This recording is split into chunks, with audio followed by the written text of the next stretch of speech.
चलें जो लोग आगे हैं कल वाला जरा एक नजर रिवाइज करें। क्वेश्चन नंबर 1 कंप्लीट करते हैं।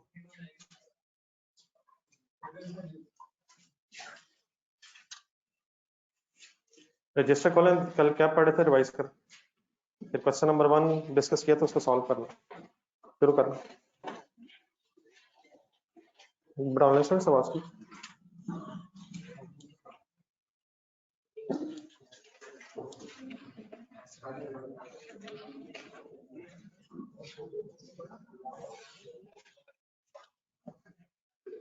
एक नजर रिवाइज कर लें प्लीज, कल क्या बातें चल रही थी।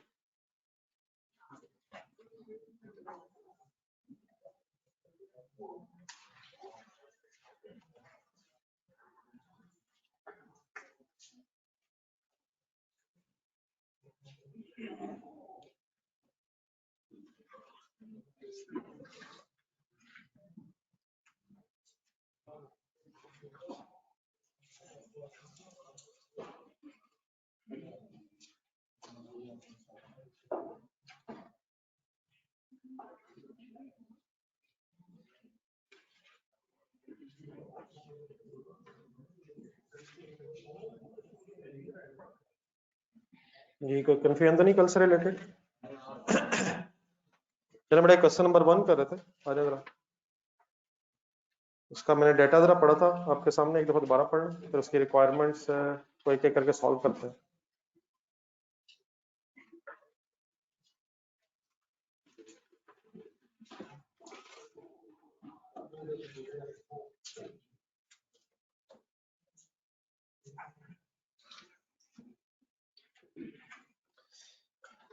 जी डिपार्टमेंट 1 में अकॉर्डिंग टू क्वेश्चन नंबर 1 क्या प्रोसेस हो रहा है?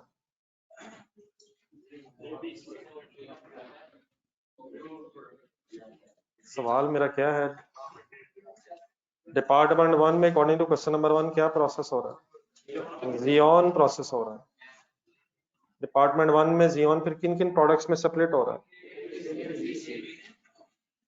Product A as it is sale हो रही है, बी कहाँ जा रही है, सी कहाँ जा रही है। देन बेटा नीचे फिर कॉस्ट की इंफॉर्मेशन है डिपार्टमेंट 1 2 3 की, और उसके नीचे फिर टेबल में प्रोडक्ट्स की इंफॉर्मेशन है ए बी सी की, और लास्ट में फिर कुछ स्टॉक्स का उसने बताया हुआ है, और लास्ट लाइन में फिर जॉइंट प्रोडक्ट जॉइंट कॉस्ट को एलोकेट करने का सेल वैल्यू मेथड बताया गया। रिक्वायरमेंट 1 पढ़े, फुल कंसंट्रेट करना है, रिक्वायरमेंट सही तरह अंडरस्टैंड करके कैलकुलेट करनी है प्लीज। दोबारा पढ़े रिक्वायरमेंट 1। आपसे पूछ रहा है market value at separate a point for product as total units produced for the year.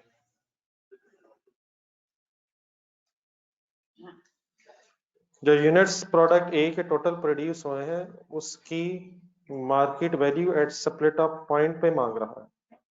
ये ठीक है मैंने? वो ठीक है सर। टेबल में जरा प्रोडक्ट्स की इंफॉर्मेशन पे है जरा एबीसी। प्रोडक्ट ए के यूनिट्स सोल्ड कितने हैं? प्रोडक्ट ए के units in hand at the end of the year कितने हैं? 30,000 रुपया क्या दिया हुआ है? सेल के रुपीस दिए हुए हैं। अब दोबारा रिक्वायरमेंट 1 पढ़े। मेरा तो ख्याल है ये 30,000 रुपए की अमाउंट हमसे मांग रहा है। प्रोडक्ट ए जो है वो फर्स्ट पैराग्राफ में जो है वो सेपरेट पॉइंट पे ही सेल हो रही है, तो 30,000 रुपया क्या है? सर जी 30,000 रुपया क्या है सर? क्या मैं इसे मार्केट वैल्यू कह सकता हूँ? नहीं, मार्केट वैल्यू कह सकता हूँ, मैंने तो और कुछ भी नहीं कहा। मैंने वो तो कहा ही नहीं जो आप कह रहे हैं, जो आप सोच रहे हैं, परेशान हो रहे हैं। क्या मैं इस 30,000 को मार्केट वैल्यू कह सकता हूँ? एट सेपरेट पॉइंट कह सकता हूँ? वो क्यों? सेपरेट पॉइंट पे सेल हो रही है, लेकिन of the product is units produced की मार्केट वैल्यू ये है या यूनिट सोल्ड की मार्केट वैल्यू? तो यूनिट सोल्ड और यूनिट प्रोड्यूस सेम ही तो होते हैं। हो सकते हैं अगर स्टॉक्स ना बचे हो, अगर स्टॉक्स नहीं पड़े हुए, इसका मतलब फिर जितने यूनिट्स आपने बनाए उतने ही आपने सेल किए होंगे। लेकिन अब प्रोडक्ट ए का अगर डाटा देखा जाए तो 20,000 यूनिट्स सेल हुए हैं, 10,000 यूनिट्स क्लोजिंग पड़े हैं और लास्ट पैराग्राफ में ओपनिंग इन्वेंटरीज नहीं है। ये भी इंपॉर्टेंट है ना, ओपनिंग भी तो हो सकती है। कितने पड़े हैं? 10,000 ईयर एंड पे पड़े हैं, 20,000 बिके हैं, साल के शुरू में कोई भी नहीं थे। देयरफॉर कितने बनाए होंगे, तो कितने बिक के कितने बचे हुए हैं?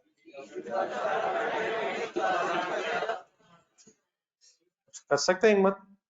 अगर 20,000 बेटा बेचे हैं और 10,000 इन हैंड पड़े हैं और ओपनिंग नहीं थे, तो इसका मतलब हमने 30,000 यूनिट्स प्रोड्यूस किए होंगे, तो 20,000 सेल होके 10,000 रिमेनिंग बचे होंगे।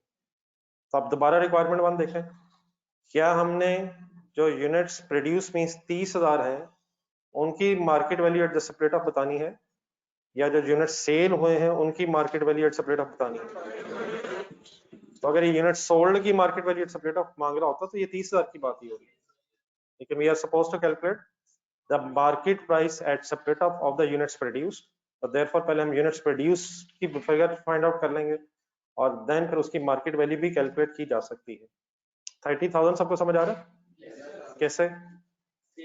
मतलब 30,000 जब प्रोडक्शन कह रहा हूँ, नहीं 30,000 जब प्रोडक्शन की क्वांटिटी कह रहा हूँ, 20,000 यूनिट सोल्ड है, 10,000 इन हैंड है और ओपनिंग नहीं है, तो इसका मतलब हमने 30,000 यूनिट्स प्रोड्यूस किए होंगे। अब एक यूनिट की मार्केट वैल्यू कहीं से निकाली जा सकती है? यहाँ से कैलकुलेटर पकड़ा रहा, एक एक वर्किंग एक एक फिगर ध्यान से सुन रहे हैं आप और प्लीज मेरे साथ इन्वॉल्व हैं। 30,000 बेटा एक सेल रुपीज दिए हैं, ये कितने यूनिट्स की सेल वैल्यू होगी? तो क्या यहां से हम पर यूनिट सेल वैल्यू निकाल सकते हैं? और प्रोडक्ट है क्योंकि सेपरेटर पॉइंट पे सेल हो रही है, तो ये सेपरेटर पॉइंट की हमारे पास पर यूनिट सेल वैल्यू आ जाएगी। उसे फिर अगर हम 30,000 से मल्टीप्लाई कर देंगे तो हमारी रिक्वायरमेंट वन सॉल्व हो जाएगी, market value of the units produce of product है। ठीक है, अब खोले रजिस्टर जरा, सॉल्व जरा एक्सप्लेन करके लिखो।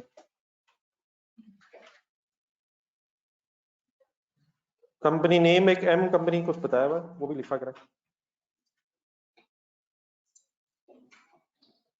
ये बड़ा ऑनलाइन स्टूडेंट्स आप क्लियर हो? फिर आप उसकी डिस्टर्बेंस खत्म करें काइंडली प्लीज। क्लास के स्टार्ट में आपने काफी मुस्कुरा ली है, बातें कर ली है, प्लीज आप बस करें, don't disturb others please.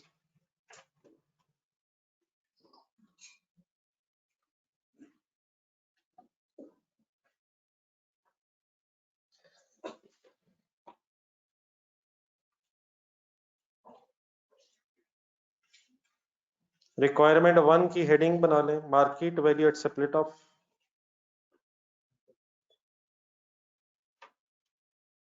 Market value at split of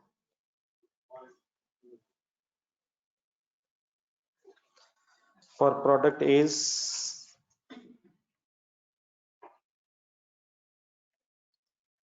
units produced.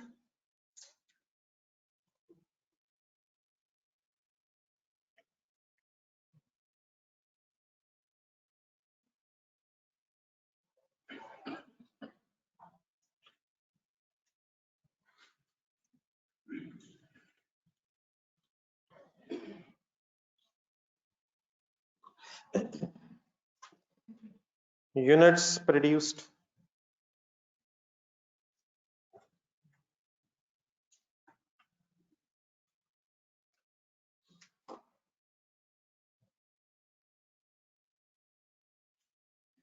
जी सर, यूनिट्स प्रोड्यूस की वर्किंग करवा,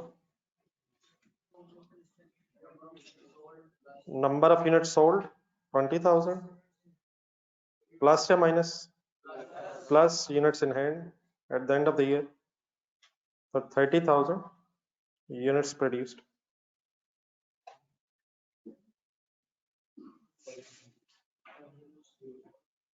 ठीक है जी please.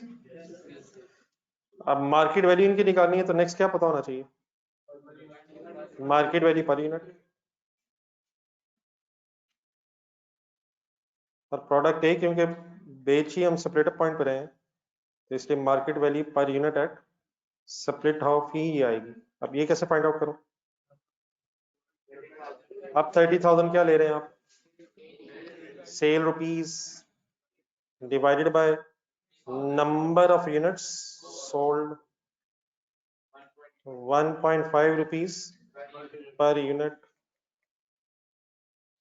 Therefore, finally, 30,000 multiplied by 1.5 is equal to 45,000 rupees should be market value at separate of point. Any confusion?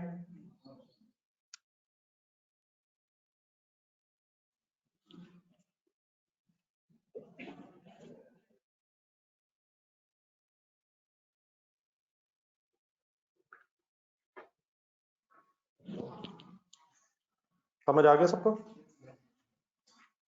Journal students आपको clear हो गया? Second requirement पढ़े से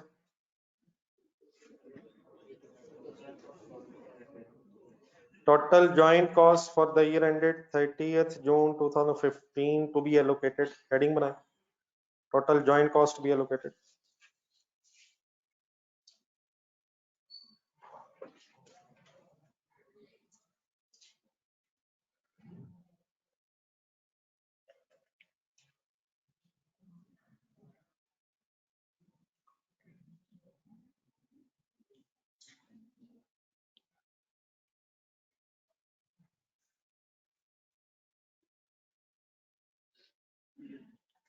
ये डेटा देखें जी please. Total joint cost to be allocated की figure की तरफ लेके जाए जरा। कहाँ जाऊं? कितने डिपार्टमेंट्स हैं? कौन सा डिपार्टमेंट जॉइंट डिपार्टमेंट है? 2 और 3 में क्या हो रहा है? बी और सी की फर्दर प्रोसेसिंग बेटा हो रही है। अगर किस डिपार्टमेंट का खर्चा इकट्ठा कर लें तो हमारे पास क्या चीज कैलकुलेट हो जाएगी?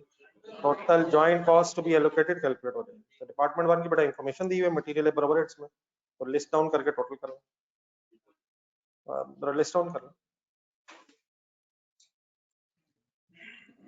Cost of department 1 is joint cost.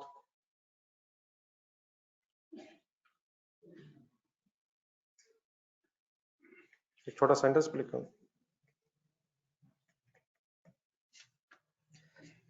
Department 2 और 3 में तो फर्दर प्रोसेसिंग हो रही है। Cost of department 1 is joint cost.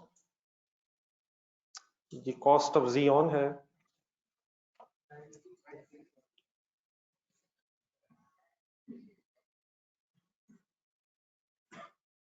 $96,000, direct labour 14,000 and factory overheads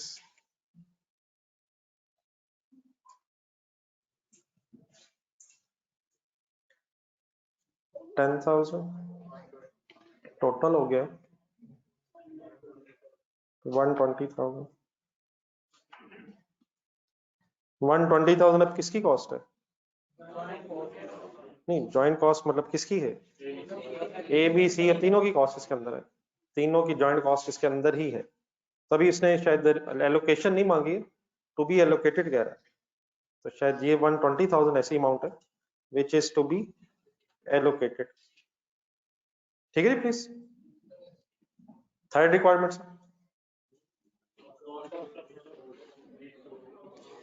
cost of product B sold for the year ended 30th June 2015।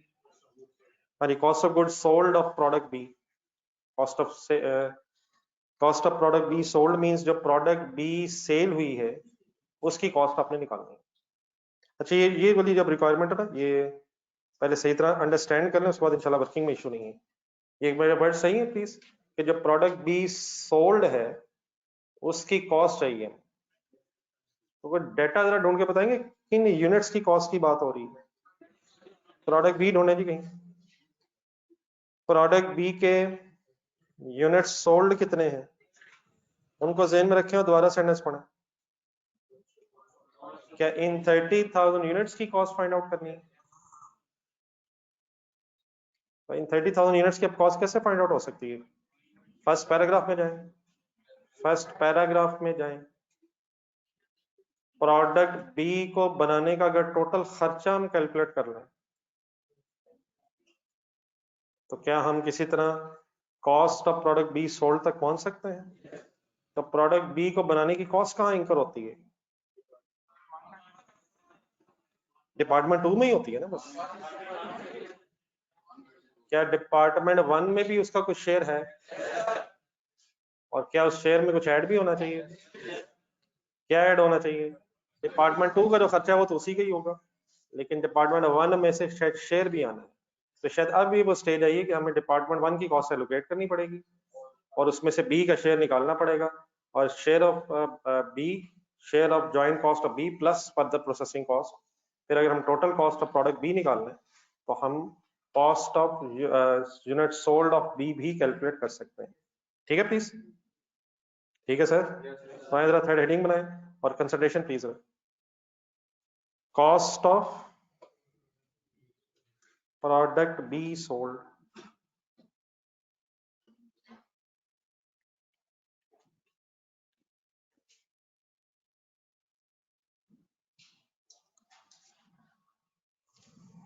अच्छा, इन questions में अगर ये जो डाटा दिया उसको थोड़ा सा जरा डायग्राम फॉर्म में जरा अपने सामने प्रेजेंट कर लिया जाए तो शायद समझना जरा इजी हो जाता है। तो एक सेकंड पहले जरा देखिए कि मैं जरा सारी इंफॉर्मेशन आपके सामने रख दूंगा। आप जरा फर्स्ट पैराग्राफ देखें सर। में एक सबसे पहले है डिपार्टमेंट 1। डिपार्टमेंट 1 में Xeon रॉ मटेरियल इन होता है। इस डिपार्टमेंट 1 की अभी हमने कॉस्ट 1,20,000 इकट्ठी कर ली है। ठीक है, इस डिपार्टमेंट 1 से फिर 3 प्रोडक्ट्स निकल रही हैं, प्रोडक्ट ए, बी एंड सी।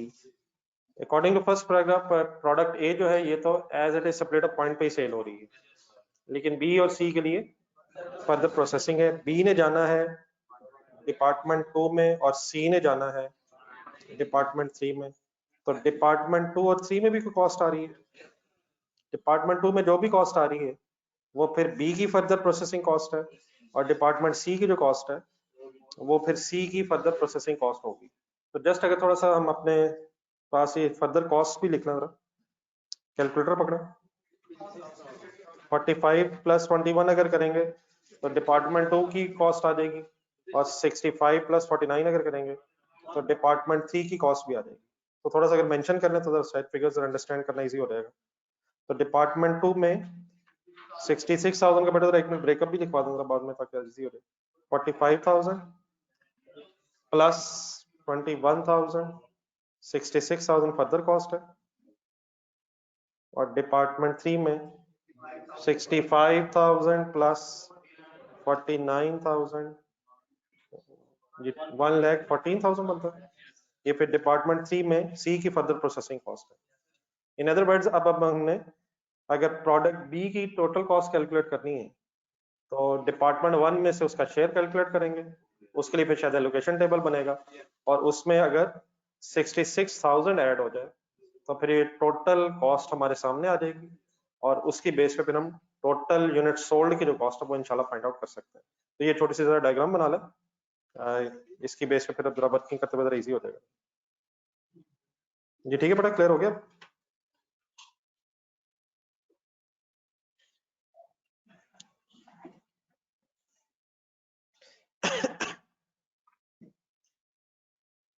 ये लास्ट लाइंस पे क्लियर है प्लीज?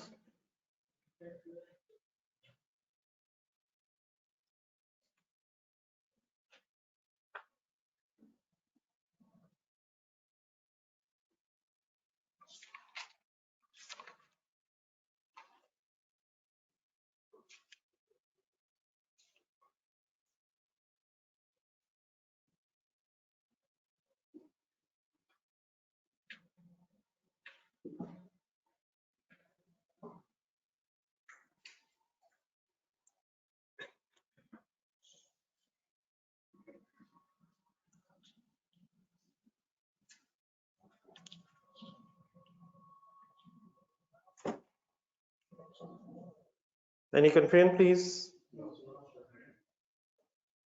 तो एग्जैक्टली पता होना चाहिए कि एलोकेशन टेबल की कब जरूरत है, और रैंडमली हर सवाल में जरूरी नहीं है कि आप पहले एलोकेशन टेबल बनाएं और फिर वर्किंग करें। क्या हमें प्रोडक्ट बी की कॉस्ट कैलकुलेट करने के लिए 1,20,000 एलोकेट करना पड़ना है? क्योंकि जो प्रोडक्ट बी की कॉस्ट है उसमें share of joint cost plus further processing cost आनी है। ये बन गया? चलाएं बेटा, फिर एलोकेशन टेबल बनाते हैं।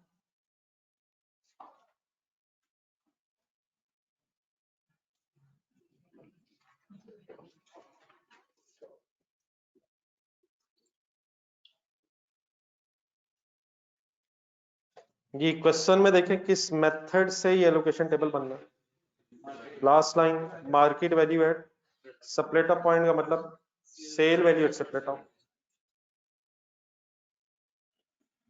डायग्राम जरा दोबारा देखें अभी जो बनाई हमने। क्या प्रोडक्ट ए की स्प्लिट अप पॉइंट की सेल वैल्यू मिल जाएगी, लेकिन बी और सी के लिए आपको, प्लीज बी एंड सी के लिए आपको रिवर्स वर्किंग करनी पड़ेगी। बी और सी को बेचने से पहले फर्दर प्रोसेस किया जा रहा है। तो अगर एक प्रोडक्ट कोई है जो स्प्लिट अप पॉइंट पे सेल हो रही है तो उसकी तो sale value at split up आप एज इट इज ले लेंगे, लेकिन जो प्रोडक्ट स्प्लिट अप पॉइंट पे सेल नहीं हो रही उनके लिए फिर assumed sale value at split up कैसे बनाते हैं, final sale value less further processing cost करके फिर वर्किंग करते हैं। ठीक है, तो कल एक टेबल आपने बनवाया था, एक दफा दोबारा जरा बनवाएं। स्टार्टिंग पॉइंट क्या होता है, सबसे नाम पहले प्रोडक्ट्स के नाम लिखना,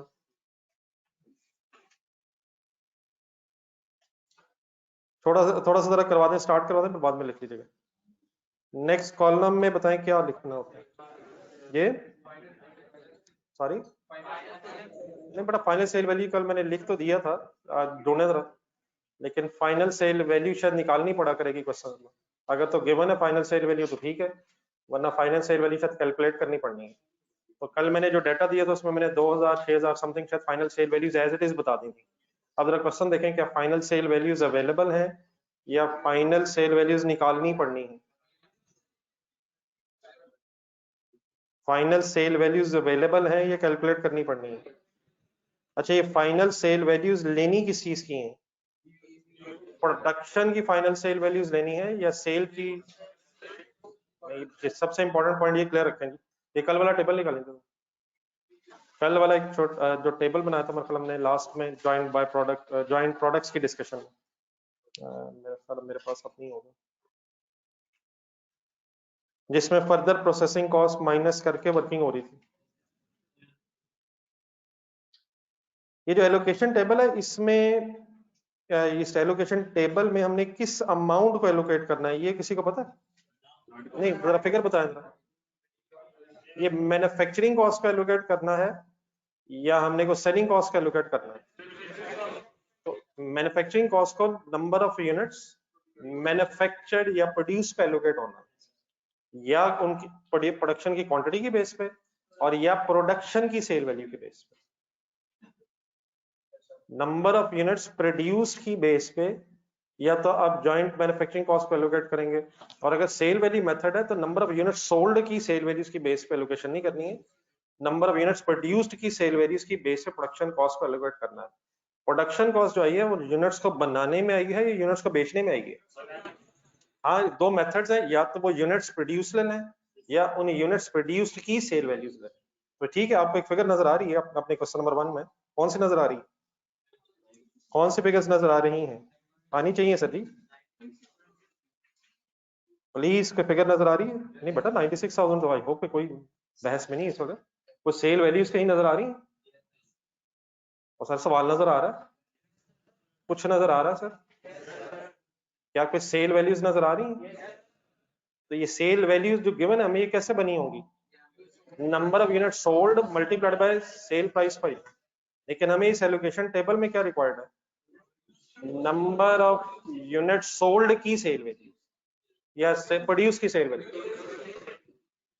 अपने जहन में जरा प्रॉफिट लॉस स्टेटमेंट बनाया, कहीं सेल वर्ड आता है सबसे ऊपर, वो क्या चीज होती है, जो यूनिट्स बेचे हैं उनकी sale value. Profit and loss statement में तो इसमें होते हैं सेल्स, लेकिन ये जो एलोकेशन टेबल है इस एलोकेशन टेबल में प्रोडक्शन कॉस्ट ने एलोकेट होना है either by using number of units produce अगर क्वांटिटी मेथड है, और या अगर नंबर ऑफ यूनिट्स प्रोड्यूस की बजाय मार्केट वैल्यू है तो किसकी मार्केट वैल्यू, यूनिट्स प्रोड्यूस्ड की मार्केट वैल्यू।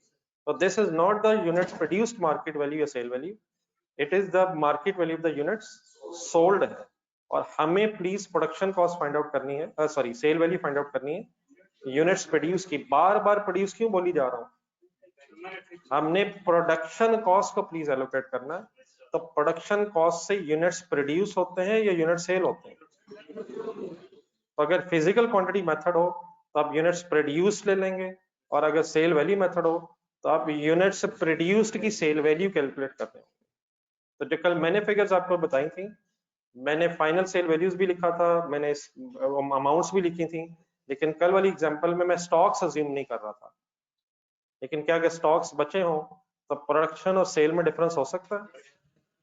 सही तरह सोच लें मेरे वर्ड जो मैं बोली जा रहा हूँ, प्रोडक्शन और सेल सेम हो सकती है? क्या मतलब? लाख यूनिट्स बनाए, लाख बेच दिए, इसका मतलब स्टॉक्स नहीं बचे। लेकिन अगर स्टॉक्स बचे हुए हैं तो इसका मतलब प्रोडक्शन क्वांटिटी डिफरेंट होगी और सेल क्वांटिटी डिफरेंट हो जाएगी। तो इवन देन हमें प्रोडक्शन क्वांटिटी की बेस पे अपनी प्रोडक्शन कॉस्ट को एलोकेट करना है। तो मैं कह ही रहा था कि यकीनन कल मैंने आपको डाटा स्टेट में दे दिया था सेल वैल्यूज का, और कोई स्टॉक्स इन्वॉल्व नहीं थे। आज भी अगर स्टॉक्स इन्वॉल्व ना होते, जरा बोर्ड पे देखें, लेट्स सी ये लाइन ही ना होती है जो एक लाइन दी हुई, तो ये 30,000 क्या है? ये सोल्ड यूनिट्स ही की है, लेकिन अगर स्टॉक ही नहीं बचा तो इसका मतलब जो यूनिट्स बने हैं वही सेल हुए, तो ये प्रोडक्शन यूनिट्स की सेल वैल्यू भी हो जाती। लेकिन इस वक्त क्योंकि स्टॉक्स बचे हुए हैं, और जिस भी आपने प्रोडक्ट ए में मुझे अभी वर्किंग भी करवाई थी, क्या प्रोडक्ट ए की प्रोडक्शन आपको पता है कितनी है? 20,000 है या 30,000 है? वो क्यों? 20 बेचे हुए हैं, 10 बचे हुए हैं, तो 30,000 प्रोडक्शन। तो 30,000 प्रोडक्शन है, बी की बताए प्रोडक्शन के, अब वो 30,000 ही क्यों है? वो 30,000 इसलिए क्योंकि उसका ना ओपनिंग स्टॉक्स किसी के भी नहीं है अकॉर्डिंग टू लास्ट पैराग्राफ, और क्लोजिंग स्टॉक उसका बचा नहीं हुआ। तो प्रोडक्ट बी में 30,000 सोल्ड भी है और प्रोड्यूस भी है, लेकिन सिमिलरली अगर प्रोडक्ट सी देखा जाए तो 45,000 सोल्ड है, 15,000 इन हैंड है, तो इसका मतलब 60,000 यूनिट्स प्रोड्यूस है। तो जब एलोकेशन टेबल आप बना रहे होंगे तो आपको सेल वैल्यू मेथड में फाइनल सेल वैल्यू चाहिए, लेकिन final sale value of production आपने ढूंढनी है। तो उसका तरीका फिर ये है कि क्योंकि हमें सेल वैल्यू जो दी है नंबर ऑफ यूनिट सोल्ड की है, तो हम थोड़ा सा टेबल जरा सही तरह से एक्सप्लेन करके बना लेते हैं। आई होप कि मैं कुछ समझा सका हूं। तो स्टार्टिंग पॉइंट हमेशा ज़हन में रखें आप, नंबर ऑफ यूनिट्स प्रोड्यूस्ड, और यकीनन फिर हमें सेल वैल्यू तक पहुंचना है, तो multiplied by cell price per unit, और इंशाल्लाह फिर बाकी वर्किंग कंप्लीट करते हैं। जी ऑनलाइन स्टूडेंट्स आपको क्लियर होगी?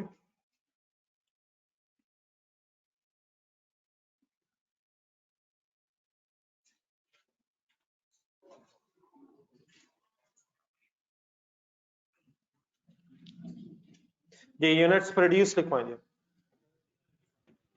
कैसे?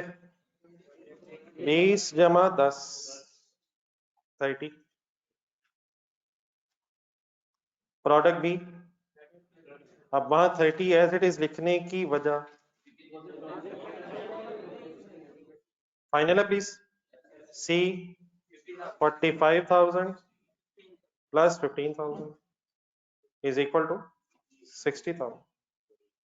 तो ये वो यूनिट्स हैं जो हमारी जॉइंट कॉस्ट की वजह से बने हैं। अगर क्वांटिटी मेथड होता तो आप यहीं से टोटल करते और 1,20,000 रुपीज को क्वांटिटीज की बेस पे एलोकेट कर देते हैं। लेकिन अगर क्वांटिटी मेथड की जगह सेल वाली मेथड है, तो नेक्स्ट कॉलम में फिर आपको चाहिए हुआ करेगा सेल प्राइस पर यूनिट।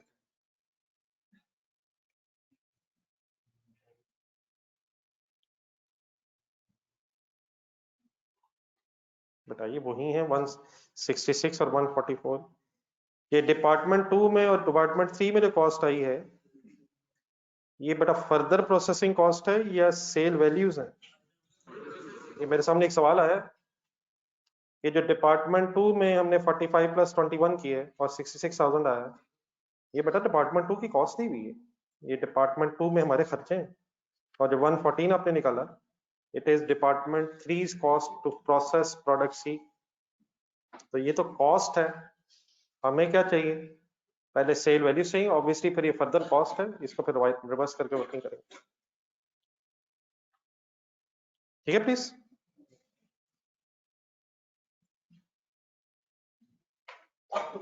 ये अब सेल प्राइस पर यूनिट चाहिए प्रोडक्ट एबीसी की, आ सकती कहीं से?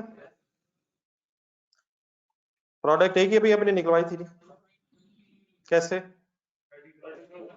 30,000 divide by 20,000, similarly 96,000 divide by 30,000 and 141,750 divide by, ये प्लीज क्लियर है, डिवाइड बाय सोल्ड यूनिट्स हो रहा है, डिवाइड बाय प्रोड्यूस यूनिट्स करूं या सोल्ड यूनिट्स करूं? सेल्स के rupees divide by number of units sold to get the sale price per unit. Working लिख लीजिएगा जरा साहब।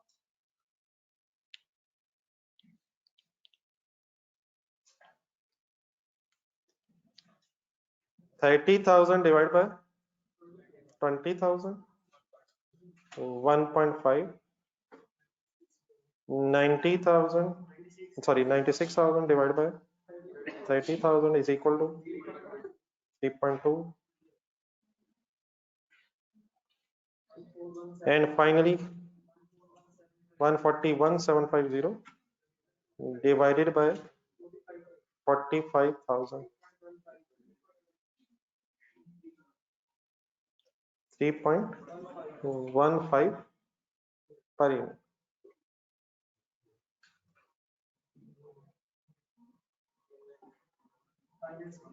ये एक मिनट की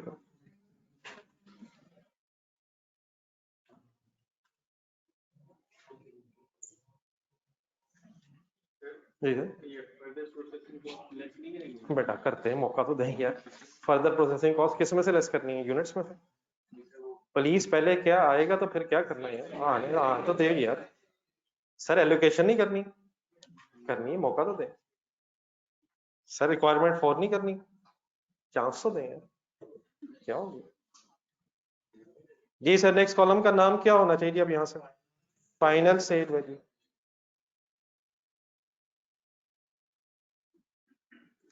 ये बड़ा कैसे फिगर अब आ जाएगी? 30,000 इंटू 1.5 मीन्स 45,000, 30,000 इंटू 3.2, ये अब 96,000 इसकी सेम फिगर आ रही क्योंकि प्रोडक्शन और सेल सेम हुई भी यहाँ, एंड 60 इंटू 3.15, 189,000।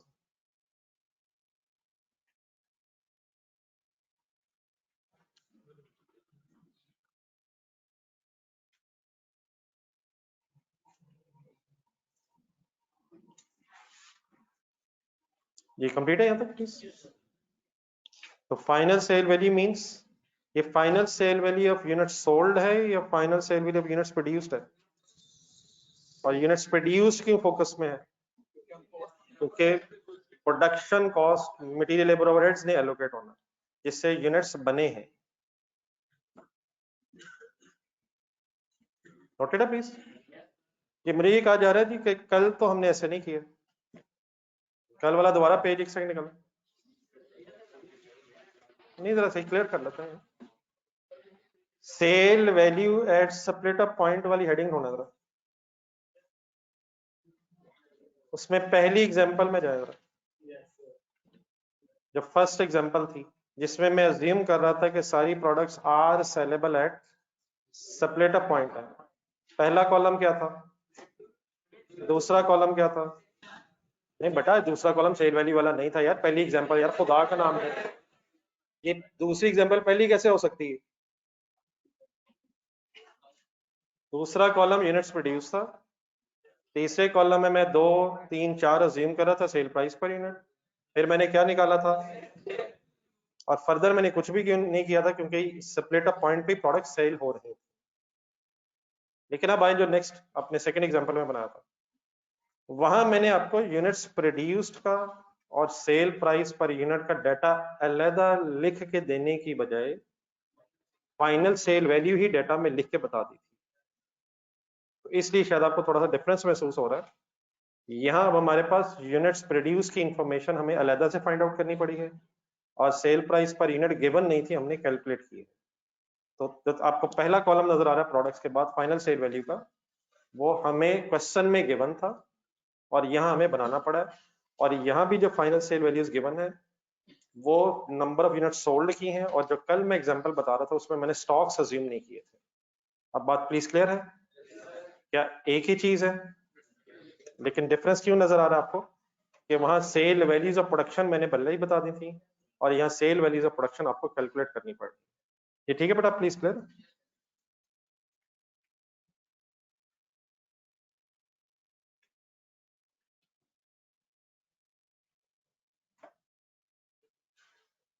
नहीं बेटा, जो प्रोडक्ट्स हैं ABC, उसके बारे में अभी हम क्वेश्चन में बार बार पढ़ रहे हैं।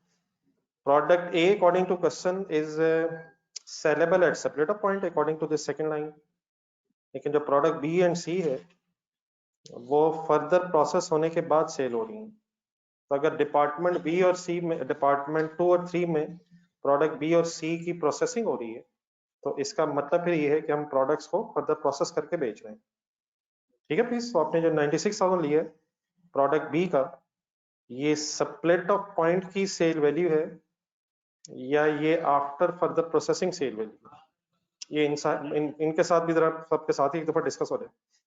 अभी बेटा अपने फाइनल सेल वैल्यूज तो निकलवा दी हैं, लेकिन जरा थोड़ी देर पहले अपने एक डायग्राम ऊपर बनाई थी, जरा इससे ऊपर जरा अपने रजिस्टर में देखा।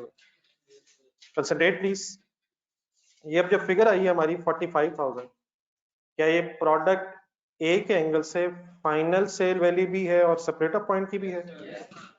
मींस यही फाइनल सेल वैल्यू उसकी सेपरेटर पॉइंट पे भी है, लेकिन प्रोडक्ट बी और सी के एंगल से क्या ये सेपरेटर पॉइंट की सेल वैल्यूज हो? क्या ऐसे तो नहीं हो रहा होगा कि हम सेपरेटर पॉइंट पे भेज देते होंगे और बाद में फर्दर प्रोसेस कर लेते होंगे? मतलब प्रोडक्ट्स बेच देते होंगे और बाद में फर्दर प्रोसेस कर लेते होंगे। अगर फर्दर प्रोसेसिंग हो रही है तो दिस इज एन इंडिकेशन कि हम फर्दर प्रोसेस करके बेच रहे हैं, विच मीन्स प्रोडक्ट बी और सी के एंगल से अभी शायद हमने फर्दर प्रोसेसिंग कॉस्ट को लेस करके स्प्लिट अप पॉइंट की सेल वैल्यू पे आना है। ये वाला सिनेरियो हमारा उस तरह से हो गया। दोबारा कल वाला देखें जरा रजिस्टर में। हमने पहला सिनेरियो डिस्कस किया था कि products are, all products are saleable at separator point. दूसरा, all products are not saleable at separator point. फिर एक थर्ड सिनेरियो थोड़ा सा डिस्कस हुआ था, if some products are saleable at separator point and some are not. तो हमारे इस केस में अब ए तो सेपरेटर पॉइंट पे सेलेबल है, तो उसकी तो ये final sale value separator point की बन जाएगी। लेकिन जो प्रोडक्ट्स बी और सी है उसके लिए फिर हमें अब अज्यूम्ड सेल वैल्यू की वर्किंग करनी पड़ेगी। इसलिए अब एक और नेक्स्ट कॉलम किसका बन जाएगा? फर्दर प्रोसेसिंग कॉस्ट का।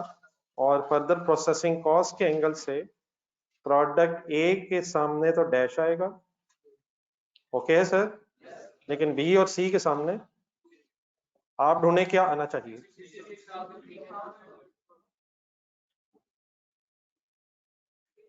बेटा सेल वैल्यू उसको कैसे कह सकते हैं जितनी कॉस्ट लगी है उसको बनाने के लिए? ये अल्लाह रहम करे, cost accounting is not that much tough and different from the real life. Sale value उसको कहते हैं जितनी कॉस्ट आई है उसको बनाने में। अल्लाह रहम करे बेटा, सेल वैल्यू बेटा उसको कहते हैं जिस प्राइस पे आप बेचते हैं, और जिस प्राइस पे आप बेचते हैं उसमें तो प्रॉफिट भी होता है। तो कॉस्ट उसे कहते हैं जो आपका खर्चा हुआ है, और सेल प्राइस उसे कहते हैं जिस पे आपने बेचा है। और सेल प्राइस जब आप बनाते हैं तो अपनी कॉस्ट में प्रॉफिट ऐड करके बेचते हैं। तो प्लीज अल्हम्दुलिल्लाह दुनिया वहीं की वहीं है, आप टेंशन फ्री रहें। सिर्फ हो ये रहा है कि कॉमन प्रोसेस में एक से ज्यादा प्रोडक्ट्स बन गई, जिसमें से कुछ प्रोडक्ट्स जैसे ही अलग हुई हैं वो सेल हो रही हैं, और कुछ प्रोडक्ट्स को सेल करने के लिए हमें फर्दर एक्सपेंस करना पड़ रहा है आफ्टर स्प्लिट ऑफ पॉइंट। ठीक है प्लीज क्लियर जी? डायग्राम प्लीज गौर से देखें जी। डायग्राम मैंने इसलिए बनाई थी कि फिगर वहां नजर आएंगी। क्या बी की फर्दर प्रोसेसिंग कॉस्ट नजर आती? कितनी यार? किस डिपार्टमेंट का खर्चा? और सी की 114,000 इन डिपार्टमेंट 3। Any confusion? कहां पहुंचना चाह रहा हूं? Next heading, next column, assumed sale value at split of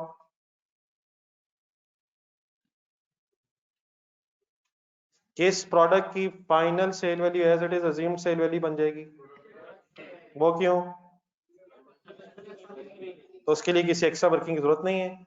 लेकिन बी और सी के एंगल से आप बोलें कैसे फिगर सॉल्व करूं? 96,000 माइनस या plus, minus further processing final sale value से हम स्प्लिट अप पॉइंट पे वापस आ रहे हैं। जी आंसर है 30,000 वर्किंग लिखना जरा, and 189,000 minus 1,14,000 75,000। Please calculator allowed है, प्लीज कैलकुलेटर पे फिगर्स आ रही हैं या फिगर्स अज्यूम हो रही हैं। What is the way to calculate assumed sale values? Final sale value minus further processing cost. Okay sir, अब क्या करूं? टोटल करें और किसको एलोकेट कर दें, अमाउंट बताएं। अमाउंट अमाउंट अमाउंट अमाउंट किस डिपार्टमेंट की कॉस्ट, ज्वाइंट कॉस्ट थी? तो 1,20,000 रुपीज ने अब एलोकेट होना based on assumed sale values, बल्कि थोड़े से वर्ड्स और करना है, assumed sale values at separate of।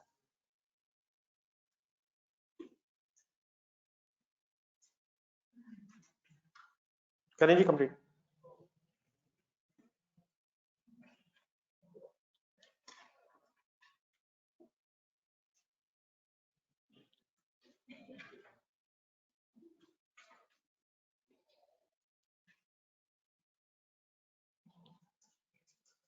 Ji online students हो गए वर्किंग?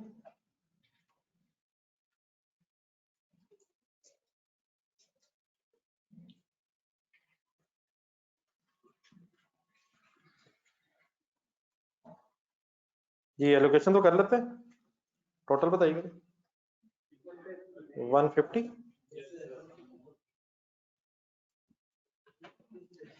एलोकेशन का तो बेटा मीनिंग, एलोकेशन का तो तरीका पता ना सबको यार, तो एक बोल दें कैसे करना है। 45,000 divided by 150,000 multiplied by 120,000। Sale values की बेसिस पे आप जॉइंट कॉस्ट एलोकेट कर रहे हैं। 36,000, 24,000 and 60,000। This is share of joint cost respectively of product A, B and C। अच्छा, अगर फॉर एग्जांपल आपके पास स्पेस इतना ज्यादा ना नहीं है तो ऐसे छोटा छोटा करके लिखने की बजाय नेक्स्ट लाइन में चले जा करेंगे। अब ये कोई कंपलसरी नहीं है कि आपने एक ही रो में उसे कंप्लीट करना है, तो एक कॉलम अगर रह जाए तो वो नेक्स्ट भी आपके पास अल्हम्दुलिल्लाह रजिस्टर पे जगह है, तो नीचे को कॉलम बना लिया करें। ठीक है प्लीज, नीचे भी जगह आपके पास अपनी है, तो जितने भी खोलना चाहें बना सकते हैं। जी एनी क्वेश्चन जी प्लीज। जी अब हेडिंग देखें जी, हम करना क्या चाह रहे थे और किया क्या।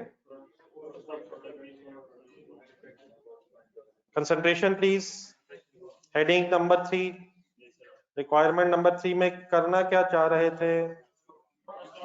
क्या जो करना चाह रहे थे वो हो गया? और से देखें, क्या जो हेडिंग लिखी हुई है वो अप्लाई होगी भी है? हमें क्या हो गई होगी? प्लीज बेटा सोचना है यार, खुदा का नाम ले। हो गई होगी तो पता चल जाएगा, थोड़ी देर बाद नहीं हुई होगी वो भी पता चल जाएगा इतने में। क्या थी रिक्वायरमेंट? प्रोडक्ट बी के यूनिट सोल्ड की कॉस्ट चाहिए थी। प्रोडक्ट बी के यूनिट सोल्ड बताएं। 30,000, ठीक है। प्रोडक्ट बी के यूनिट सोल्ड 30,000 है, उनकी कॉस्ट बताएं। उनकी कॉस्ट बताएं, उनकी कॉस्ट बताएं, उनकी कॉस्ट बताएं, उनकी कॉस्ट बताएं। 24,000। दोबारा डायग्राम देखें, दोबारा डायग्राम देखें। 24,000 किस में से शेयर आया है?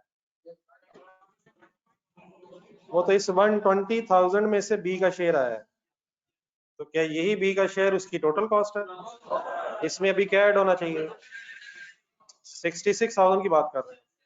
अगर मैं 24,000 में 66,000 ऐड कर दूं तो जो 90,000 आएगा, क्या वो 30,000 यूनिट सोल्ड की कॉस्ट आ जाएगी?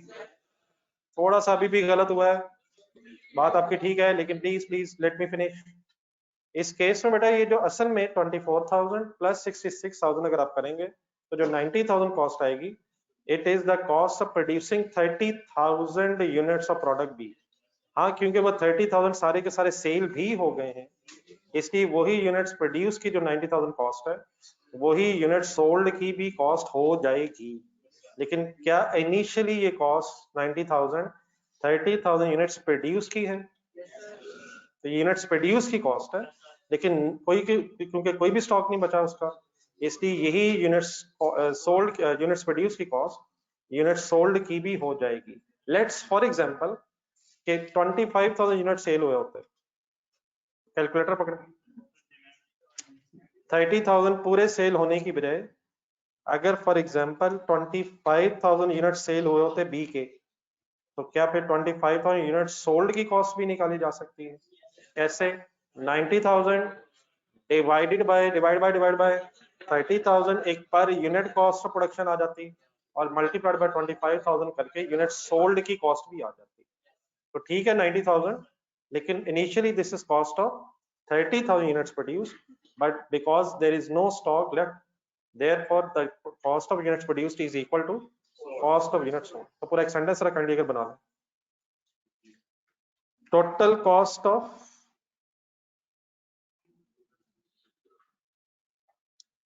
producing 30,000 units of product B is 24,000 plus 66,000 share of joint cost plus further processing cost is equal to 90,000।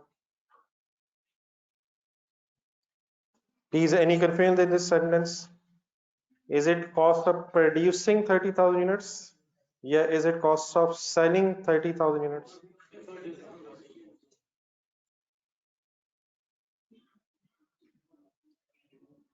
However, as all the units are sold,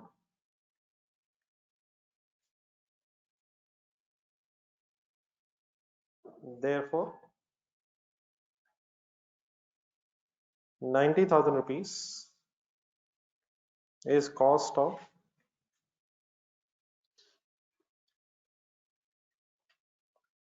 product B's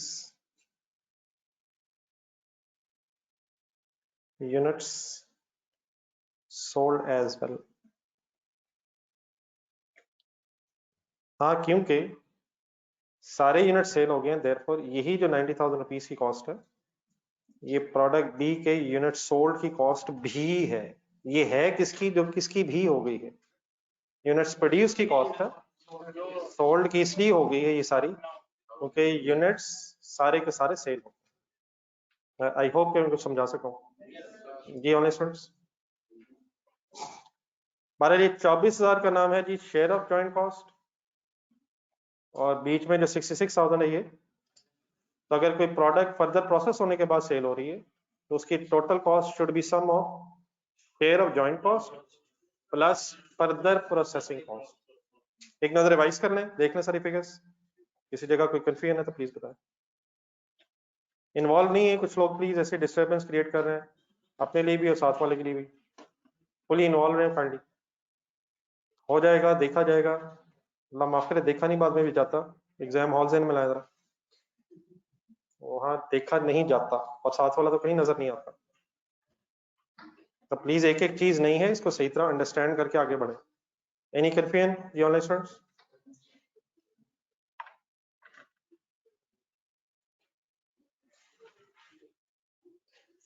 ji dear friends, last time okay बेटा, please last time में है कि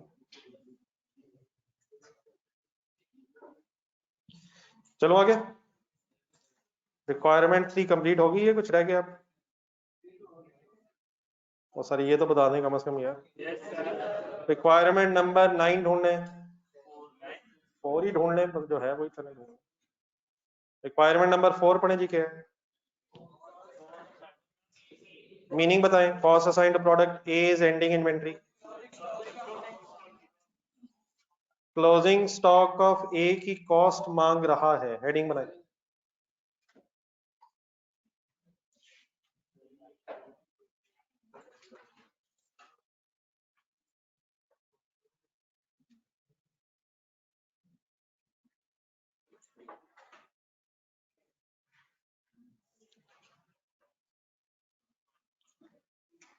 cost of closing stock of A,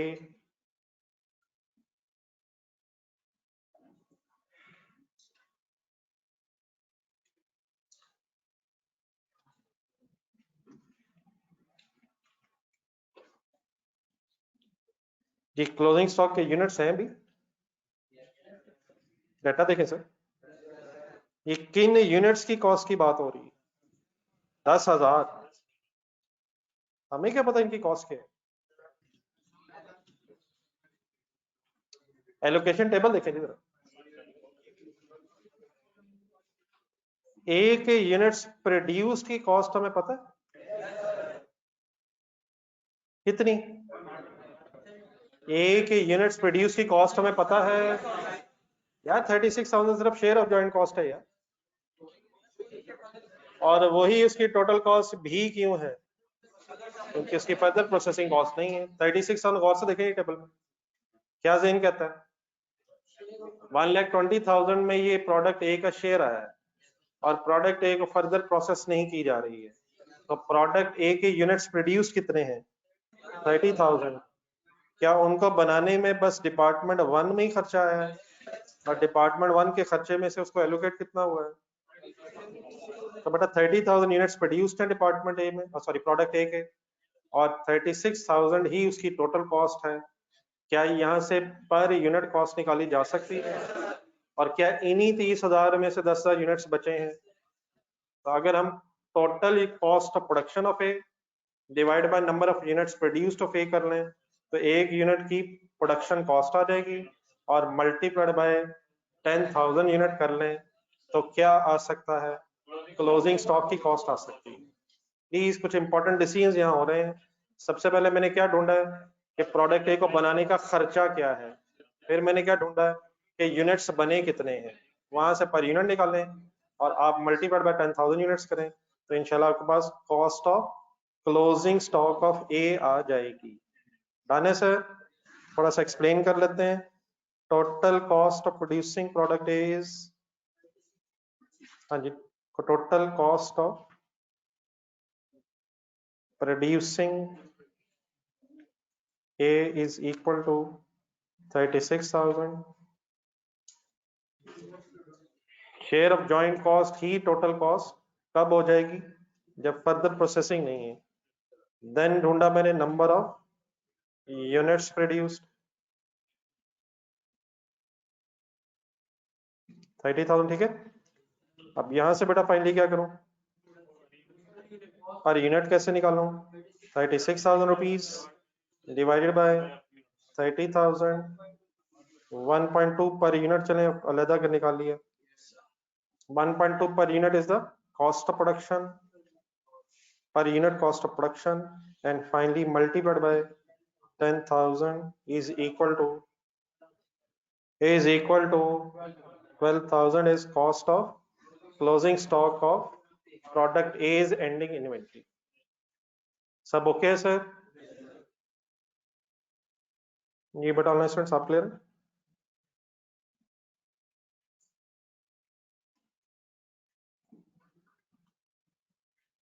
requirement number 5 जरा individually try करना जिन्होंने लिखी।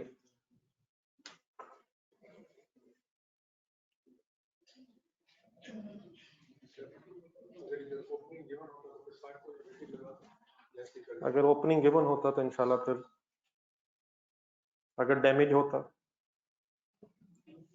अगर ये हो गया तो कर लें, और अगर वो होगा तो इंशाल्लाह वो जरूर होगा।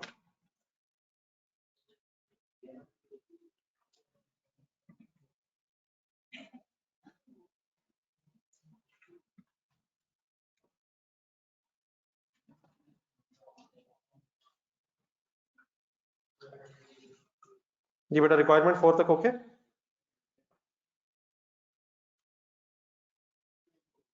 Cost of closing stock of C है शायद। करें जी हिम्मत, इंडिविजुअली करेंगे खामोशी से। उन्होंने डाटा इर्द गिर्द दिए, नथिंग न्यू।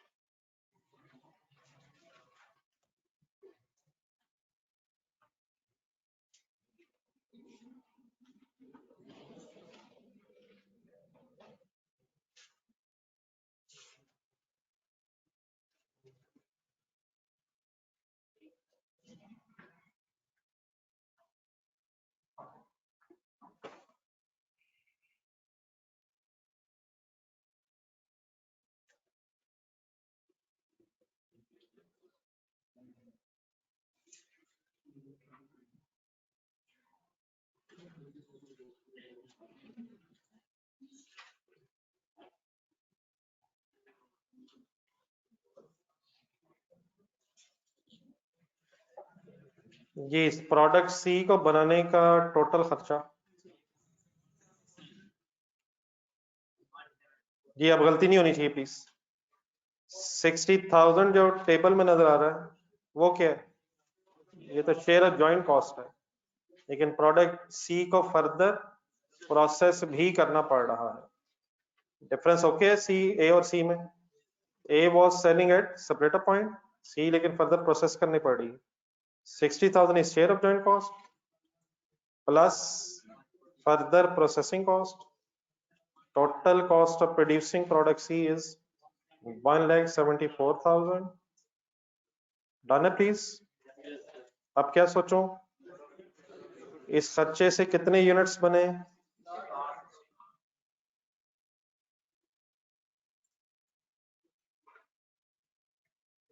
$60,000। और फाइनली अब यहां से क्या सॉल्व हो सकता है? 174,000 divide by 60,000।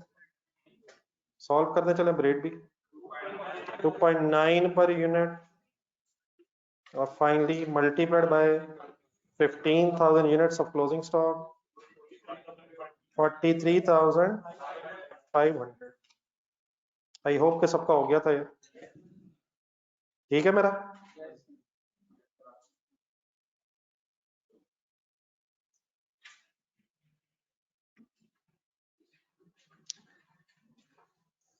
Ji but online students आपका ठीक कंप्लीट हो गया।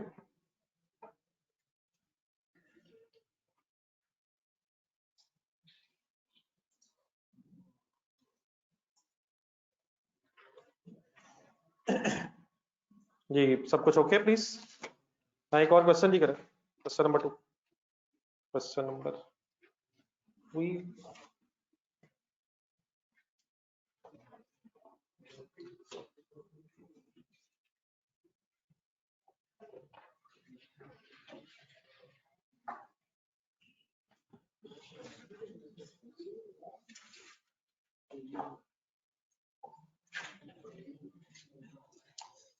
जिन हजरात को बुक्स मेरा पेज नंबर बता देंगे।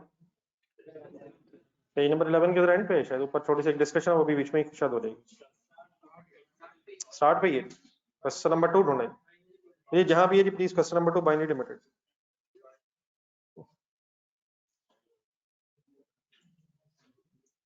जी ऑनलाइन स्टूडेंट सर शुरू कीजिए।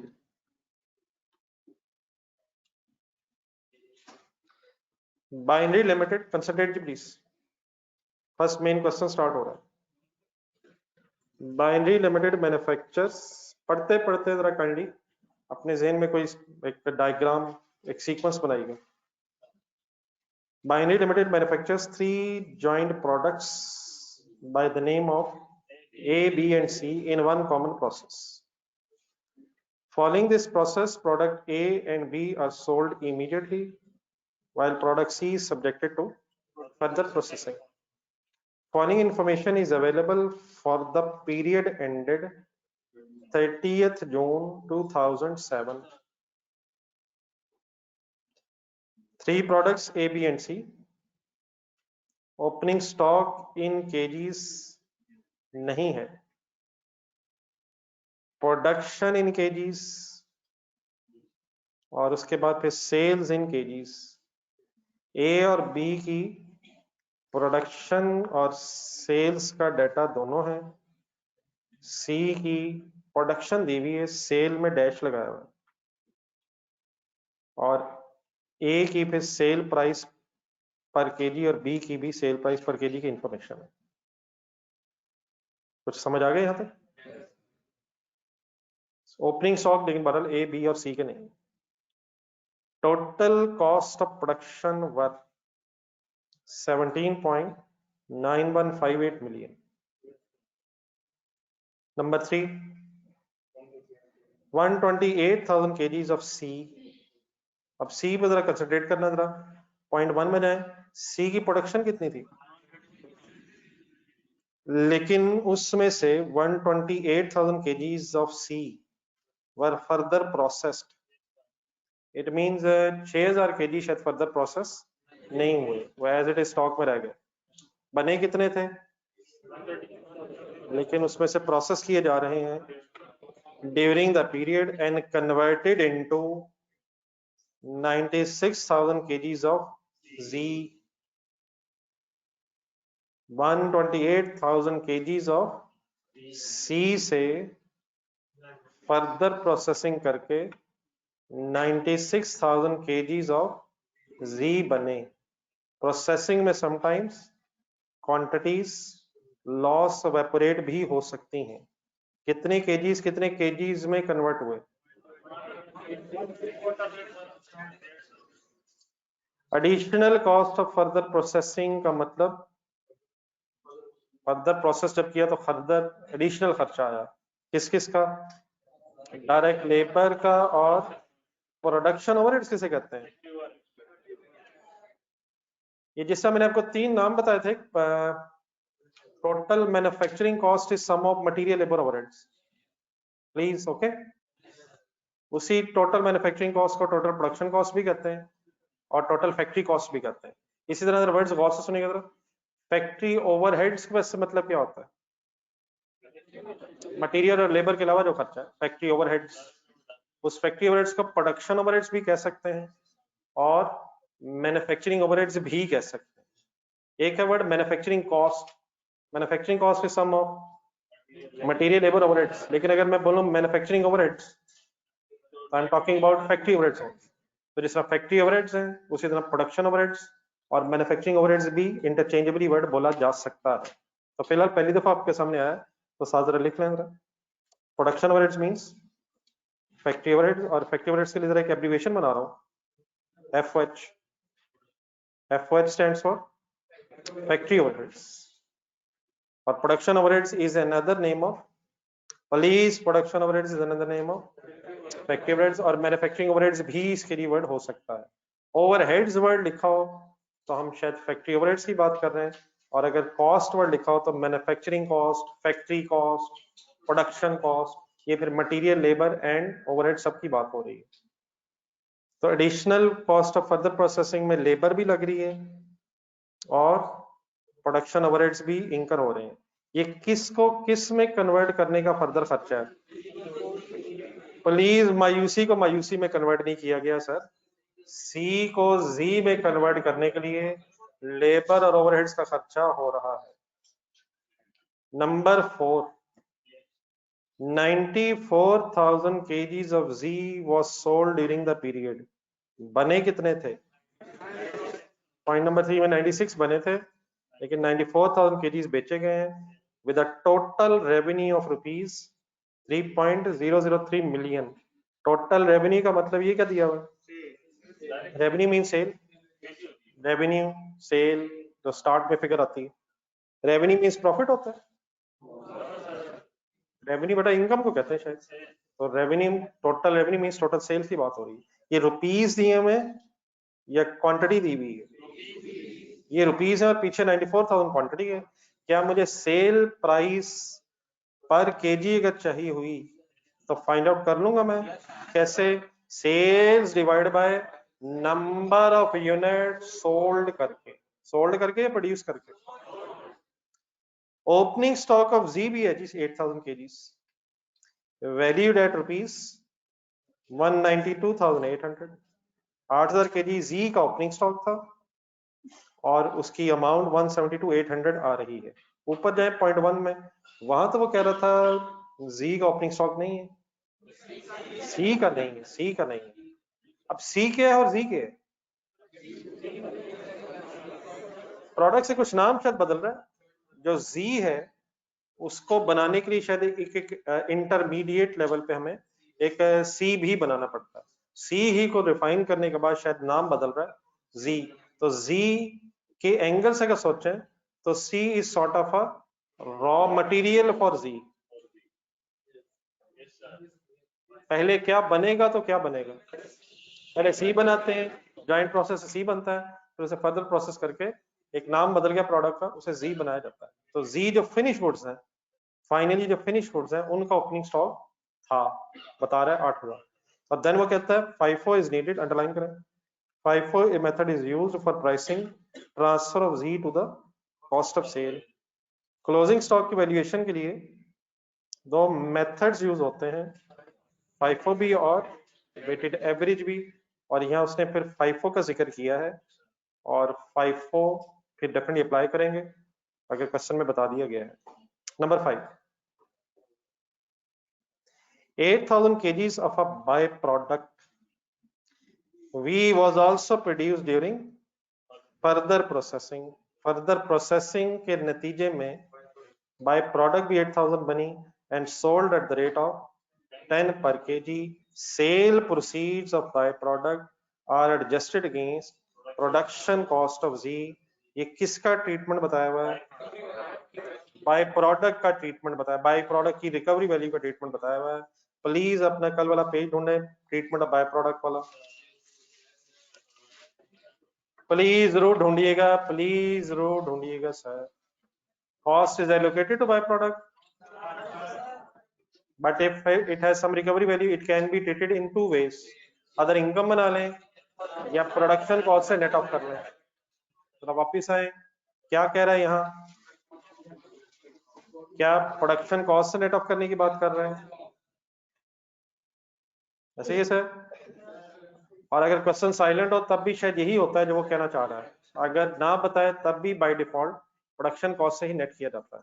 लेकिन बेटा ये जो बाय प्रोडक्ट है पॉइंट नंबर 5 में, ये शायद जॉइंट प्रोसेस से नहीं बन रही, ये फर्दर प्रोसेसिंग के रिजल्ट में बन रही है। पढ़ेगा जरा, by product was also produced during further processing, किसको किस में कन्वर्ट करते हुए। Number 6, cost of production is apportioned among A, B and C on the basis of weight of output। का मतलब वो तो ब्रैकेट में लिखा वेट ऑफ आउटपुट का, वैसे मीनिंग जो वजन होगा, जो यूनिट्स का वजन है उसकी बेसिस पे। तो ऊपर जरा पॉइंट 1 में जाए, यूनिट्स का वजन केजीज में बताया हुआ है, तो केजीज को बेस बनाना है या इन केजीज के रुपीस को बेस बनाना है। अंडरलाइन करें था थोड़ा सा, वेट ऑफ आउटपुट, क्वांटिटी शायद मेथड है, जितनी जितनी क्वांटिटी जिसकी है अकॉर्डिंगली वर्किंग करनी है। जॉइंट कॉस्ट को एलोकेट करने के दो मेन तरीके हैं, यूनिट्स का बेस बना लें या उन यूनिट्स प्रोड्यूस की सेल वैल्यूज का बेस बना लें एट सेपरेट पॉइंट। तो प्लीज यहाँ कौन सा मेथड बताया जा रहा है? ठीक है, प्लीज ब्रैकेट में जो लिखा फिजिकल क्वांटिटी मेथड, तो क्वांटिटी केजीज में गिवन है और उस केजीज के वेट की बेस पे हम ए बी सी में कॉस्ट एलोकेट कर देंगे। 7, selling admin cost of rupees 2.5 million were incurred during the period। These are allocated to all the main products based on sale value। असल में नीचे रिक्वायरमेंट में एक मिनट आएगा, आपसे रिक्वायर्ड है कि आप प्रॉफिट एंड लॉस अकाउंट बनाएं for the period, identifying separately the profitability of the each of the 3 main products. तो आपने प्रॉफिट एंड लॉस स्टेटमेंट बनानी है, लेकिन उसमें मेन प्रोडक्ट्स की प्रॉफिटेबिलिटी आपने अलग अलग बतानी है। तो देयरफॉर आप पॉइंट नंबर 7 में जाएगा, प्रॉफिट एंड लॉस में सेलिंग एडमिन एक्सपेंसेस आते हैं, और सर जी आते हैं सर, लेकिन आपसे क्योंकि नीचे रिक्वायरमेंट में product wise profit and loss statement मांगी जा रही है, इसलिए फिर आपको इन एडमिन और सेलिंग एक्सपेंसेस को शायद एलोकेट करना पड़ना है। तो उसको एलोकेट करने की एक बेसिस बता रहा है। 7 पॉइंट में 25 लाख रुपए क्या बता रहा है, सेलिंग एडमिन एक्सपेंसेस, और आपने क्योंकि प्रोडक्ट वाइज ब्रेक करना है तो फिर उसको एलोकेट करने का वे बता रहा है ऑन द मेन प्रोडक्ट्स में आपने किसको एलोकेट करना है, किसकी बेस पे। अच्छा, ये कोई जॉइंट प्रोडक्शन कॉस्ट की इस वक्त बहस नहीं हो रही है। जॉइंट प्रोडक्शन कॉस्ट की बहस वो हमने अलग कर ली हुई है। ये सिंपली क्या कह रहा है, एडमन और सेलिंग एक्सपेंसेस हैं, उन्हें प्रोडक्ट्स में डिवाइड करना है और किसकी बेस पे करना है, जो सेल वैल्यूज होंगी। सेल वैल्यूज का मतलब सेल क्वांटिटी या सेल रुपीस, पढ़ लें मीनिंग सेल वैल्यूज, ये भी मैं ही बताऊं। सेल वैल्यूज, सेल वैल्यूज का मतलब सेल के रुपए होंगे ना, तो जो मेन प्रोडक्ट्स के सेल रुपीस होंगे उनकी बेस पे इंशाल्लाह आप मुझे कॉस्ट भी एलोकेट करवाइएगा।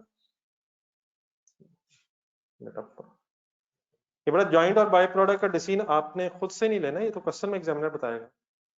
फर्स्ट पैराग्राफ में जाएंगे जरा, जॉइंट प्रोडक्ट्स के नाम बताएं, ABC पॉइंट 5 में आए, बाय प्रोडक्ट का नाम बताएं, और दोबारा पॉइंट नंबर 4 में जाए, 3 में जाए, जी भी बाय प्रोडक्ट है, जी गरीब क्या है, नीचे रिक्वायरमेंट में है, each of the 3 main products, concentrate full जरा करें, बताएं कौन सी 3 है मेन प्रोडक्ट्स,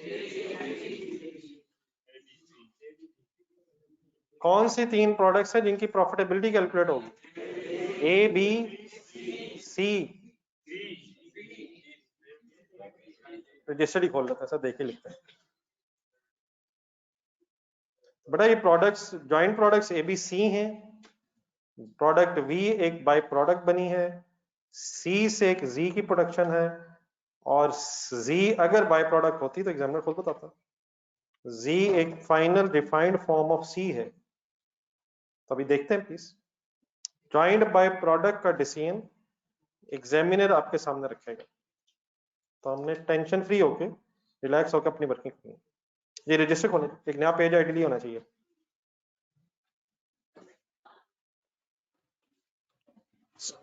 क्या बनाना, क्या आपने क्वेश्चन की रिक्वायरमेंट क्या है,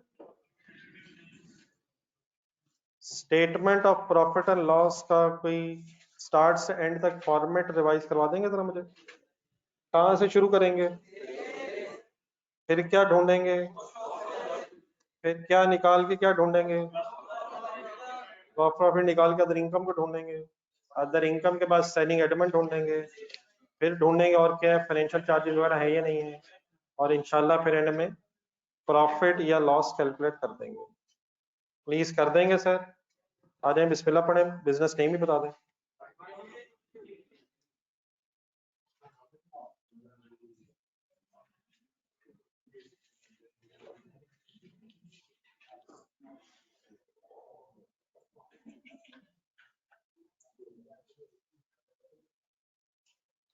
स्टेटमेंट ऑफ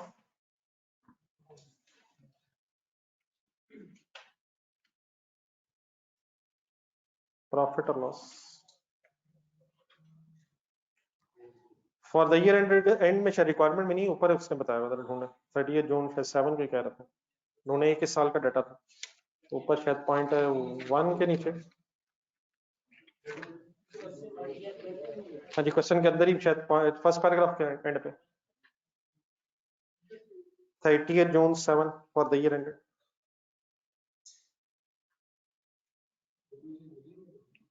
जी जैसे आप हुक्म करेंगे सर, एक मिनट है तो नहीं, प्लीज मिलियंस में या बिलियंस में,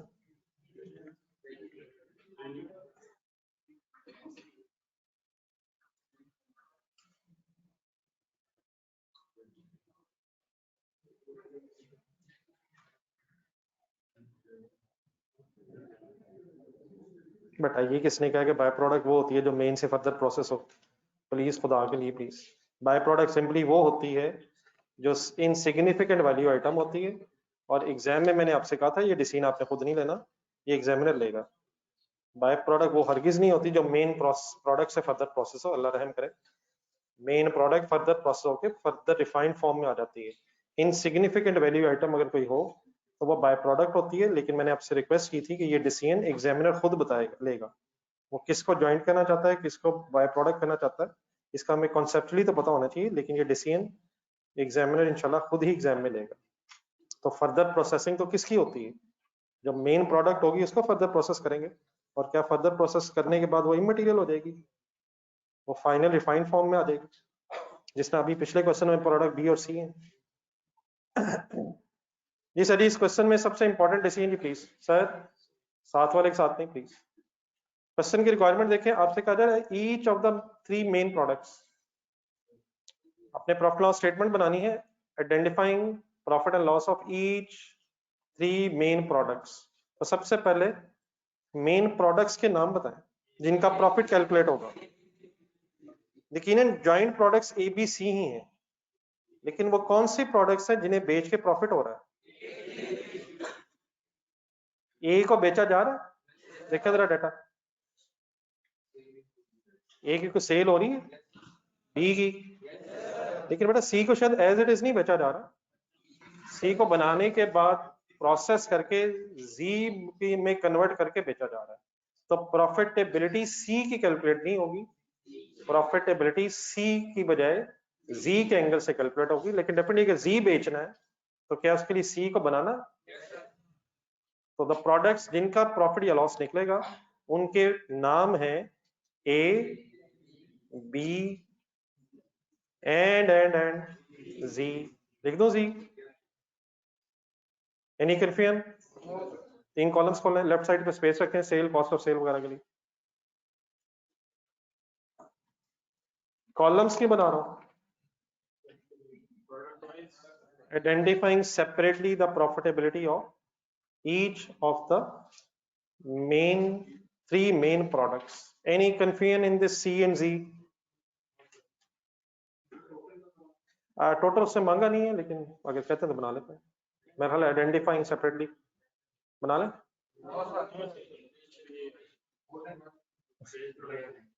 कोई नहीं, बाद में कर लें। Identifying separately the profitability of each of the 3 main products.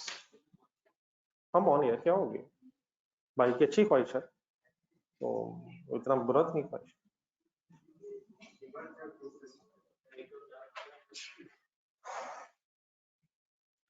Ji non current assets ढूंढे,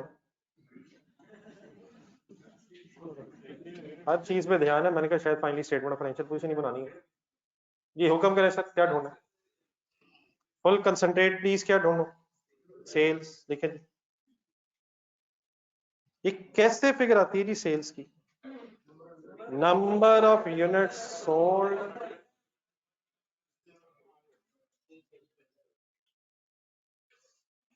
बेटा जरूर बना सकते हैं, लेकिन हमने तो नहीं बनाना बेटा, ये तो एग्जामिनर ने बनाना। सर सी और जी को सेपरेटली नहीं बना सकते, यकीनन बना सकते होंगे, लेकिन अकॉर्डिंग टू क्वेश्चन सी बनाने के बाद एज इट इज सेल नहीं है, सी को फिर प्रोसेस किया जा रहा है और सी से जी बनाया जा रहा है। जी बेच के प्रॉफिट हो रहा है, तो हमें प्रॉफिट एंड लॉस स्टेटमेंट बनानी है जिसमें हमने अलग अलग प्रोडक्ट्स जो 3 मेन हमारी हैं उनका प्रॉफिट निकालना है। तो सी को तो बेच ही नहीं रहे, तो फिर सी का बेटा प्रॉफिट नहीं आएगा। सी को बना के जी में कन्वर्ट कर रहे हैं, इसलिए जी को सेल करके प्रॉफिट होगा। हाँ डेफिनेटली जब हम जी की कॉस्ट फाइंड आउट कर रहे होंगे तो क्या जी की टोटल कॉस्ट में सी को बनाने की कॉस्ट आएगी, और फिर जो सी को फर्दर प्रोसेस कर रहे हैं जी में तो वो टोटल कॉस्ट एक्यूमुलेट होगी। ठीक है प्लीज? तो according to this question business is not selling C as it is further processed और फिर अल्टीमेटली जी को बेचा जा रहा है। Any other confusion please? चलिए जी कैलकुलेटर पकड़े, सेल्स सारी फिगर्स तकरीबन सॉल्व होनी है। पॉइंट 1 में प्रोडक्ट ए की सेल क्वांटिटी को गिवन है 2,85,000 मल्टीप्लाइड बाय 30.85। अब रुपीज में लिखें थाउजेंड में, मेरा ख्याल है रुपीज में लिखें यार, इतने बड़े बड़े भी नहीं, आगे बढ़ेंगे तो इंशाल्लाह करते रहेंगे। तो फिलहाल रुपीज में काम चल रहा है, ये क्वेश्चन कहीं राउंडिंग ऑफ की नजर ना हो जाए। 285,000 number of KG sold multiplied by 30.85। कोई एक वर्किंग लिख लें, बाकी फिर डेफिनेटली कैलकुलेटर पे सॉल्व हो जाएगा। बताएं जी आंसर, बताएं जी आंसर प्लीज।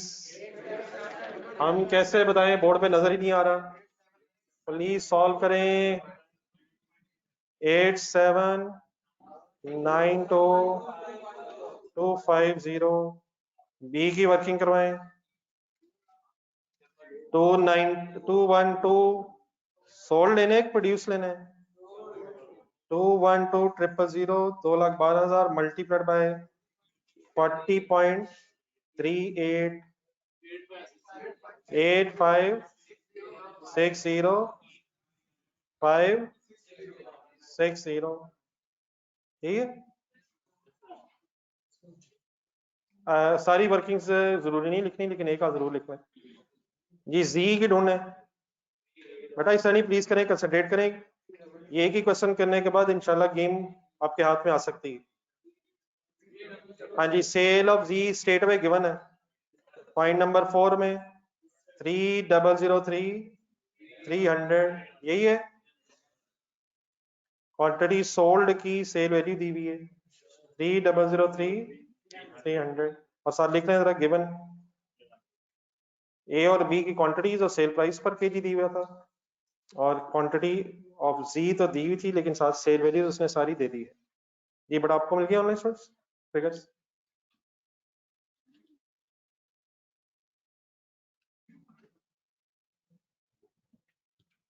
सी और जी वाला मसला हल है sir.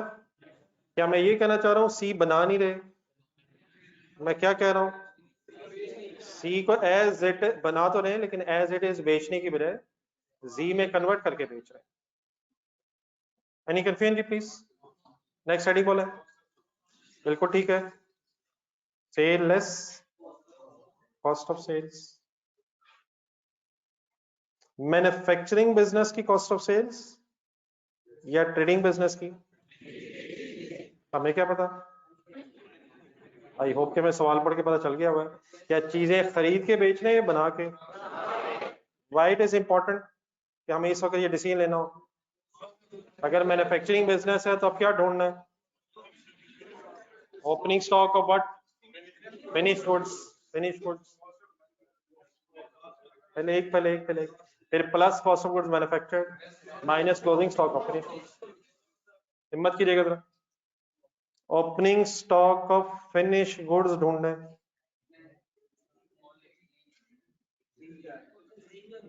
Opening stock of finish goods के नाम बोलने हैं। ए का फिनिश गुड्स का स्टॉक बताएं। ओपनिंग निल। बी का ओपनिंग स्टॉक निल। सी का ढूंढूं या जी का ढूंढूं? जी का ओपनिंग स्टॉक है। पॉइंट नंबर 4 में जाएं। 8,000 क्वांटिटी है और 172,800 जो जी की रुपीज है वो गिवन है। C is the finish goods finally या G is the finish goods? Quantity लिखनी है अपने स्टेटमेंट ऑफ प्रॉफिट लॉस में, ये रुपीज लिखने हैं, क्वांटिटी ना लिख देना है। तो ए और बी में डैश की वजह ओपनिंग स्टॉक नहीं है बताया हुआ निल, लेकिन opening stock of G is 172,800। once again this figure is given in point number 4 में रखा है। Any confusion sir? उसके सामने तो निल लिखा हुआ, मैंने 172 लिख दिया है। तो is finished goods or finished goods finally Z is finished goods or C is finished goods? ये देख लें, बार बार मैं एम्फसाइज करूंगा, आप भी जरा सेल में सही सेटिंग रखिएगा। Next, cost of goods manufactured.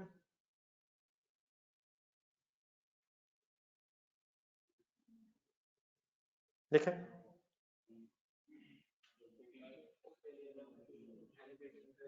ये करते हैं वो, लेकिन अभी एक मिनट हमें ये बड़ा ऑनलाइन साथ है यहाँ तक।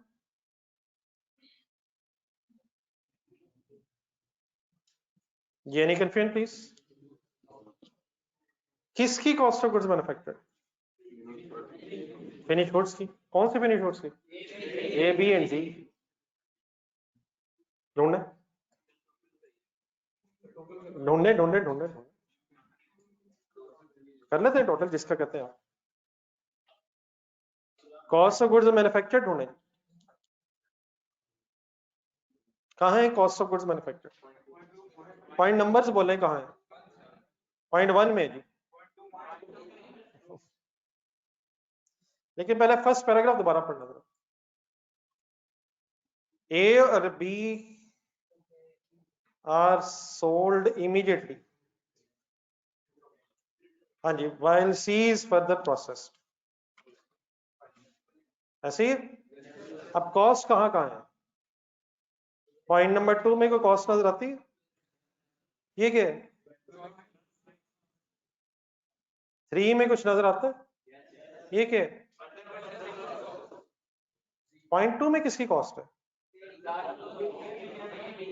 कॉस्ट ऑफ प्रोडक्शन लिखा हुआ है। कॉस्ट ऑफ प्रोडक्शन में आपको पता क्या क्या आ रहा होगा? नहीं, ABC नहीं आ रहा होगा, मटेरियल लेबर ओवरहेड्स आ रहा है, वो ठीक है, ओके है, लेकिन मटेरियल लेबर ओवरहेड्स किसका आ रहा होगा वो अगला सवाल है।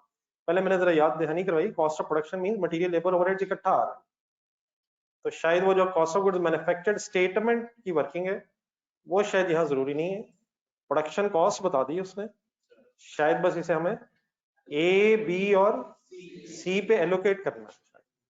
लेकिन जो पॉइंट नंबर 3 में है वो क्या है? वो फर्दर प्रोसेसिंग कॉस्ट है सिर्फ किसकी? C से Z बनाने की। इस तरह करें, जरा एक पेज पूरा छोड़ दें इसके लिए, ये जो स्टेटमेंट हम बना रहे हैं, तो थोड़ा सा जरा इसे डायग्राम फॉर्म में ये सारी स्टोरी को जरा एक्सप्लेन कर लें।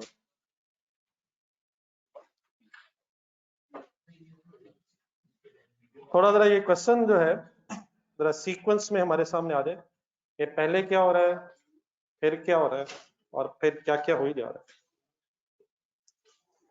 ये जो मैं शायद हर क्वेश्चन में ये डायग्राम बना करेगी, तो ये सॉर्ट ऑफ वर्किंग है, एग्जामिनर को शायद इसकी जरूरत नहीं है, लेकिन हमें एक सीक्वेंस डेवलप करने के लिए शायद इसकी जरूरत पड़ेगी। तो सॉर्ट ऑफ एक वर्किंग वन में आ जाए, जिसमें हम अगर अपने इस क्वेश्चन को एक्सप्लेन कर लें जरा, और रादर देन कि आप देख के लिखें, क्योंकि मैं हो सकता है मैं जरा एक्सप्लेन करते करते आगे चला जाऊं और अकॉर्डिंगली आपको पता ना चले, जगह ना रहे, ज्यादा बेहतर ही रहेगा कि आप पहले अच्छी तरह क्वेश्चन का डाटा देख के मुझे अरेंज करवा दें।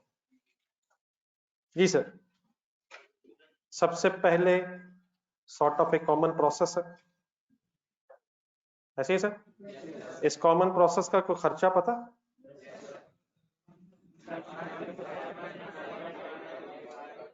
पॉइंट नंबर 2 में 179158000। देन इस कॉमन प्रोसेस से इनिशियली निकला क्या क्या है? A, B and C। Point 1 में जाए, थोड़ा सा मैं जरा कंप्रिहेंसिवली जरा एक्सप्लेन कर दूं। क्वांटिटीज प्रोड्यूस्ड बताएं, इस खर्चे से कुछ क्वांटिटीज इसकी इनकी बनी है या बिकी है? बनी है। कितनी कितनी बनी है?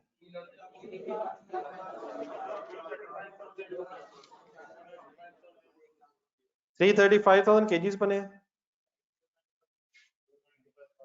2,95,000 केजीज बने हैं, और 134,000 केजीज बने हैं। ओके, अब ए और बी जो है ये तो एज इट इज सेलेबल है, सेल हो रही है विदाउट एनी फर्दर प्रोसेसिंग। सी का क्या हो रहा है? एक बेटा फर्दर प्रोसेस होते हुए भी गेम ऑन है। पॉइंट नंबर 3 देखें, फर्दर प्रोसेसिंग 134,000 केजी सबकी नहीं, पूरे की नहीं हुई है, पूरा 134,000 केजीज नहीं हुआ, तो उसका मैंने एक 6,000 का एक डिफरेंस लिया है एज अ स्टॉक, शायद ये कुछ सी का स्टॉक शायद बचा हुआ है। 134,000 केजीज बने, सिर्फ 128,000 KGs during the period further process हुए, इट मींस 6,000 केजीज एक क्लोजिंग स्टॉक ऑफ सी है। पॉइंट 1 में वापस जाए, वो तो कह रहा ओपनिंग स्टॉक नहीं है,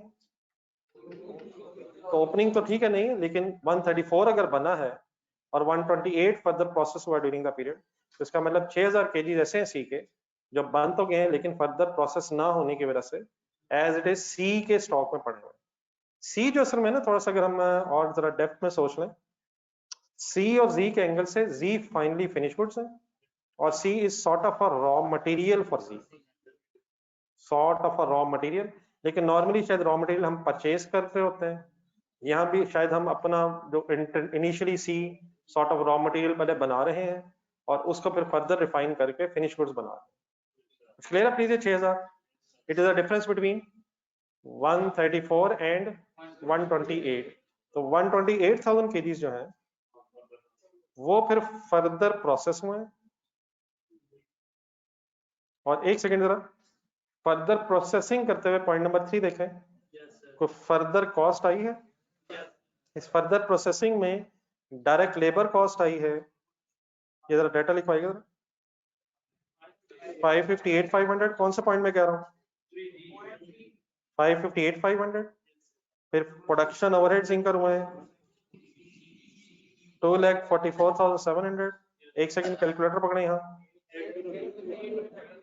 803,200 is शायद total further processing cost of converting 1,28,000 kgs of C into Z। मैं याद करके आया था नहीं, मतलब ये जो मैंने प्लस किया, ठीक है प्लीज। अब ये फर्दर प्रोसेसिंग कॉस्ट है ये, लेकिन अभी और भी बात आगे बढ़ाएं। इसके नतीजे में, इसके रिजल्ट में, हाँ जी, इसके रिजल्ट में फर्दर प्रोसेसिंग के रिजल्ट में जी की क्वांटिटी भी बन रही है। पहले जी ढूंढ लें जरा, जी कितना बना? 96,000 kgs। Concentrate please. लेकिन बेटा नीचे पॉइंट नंबर 4 में 5 में है, बल्कि 4 में, एक सेकंड रुके, 4 में 94,000 क्या दिया हुआ है? वो फिर सेल है, वो बात की बहस है, वो इंशाल्लाह उस पर डिस्कस करते हैं। प्रोड्यूस हुए हैं 96,000 kgs।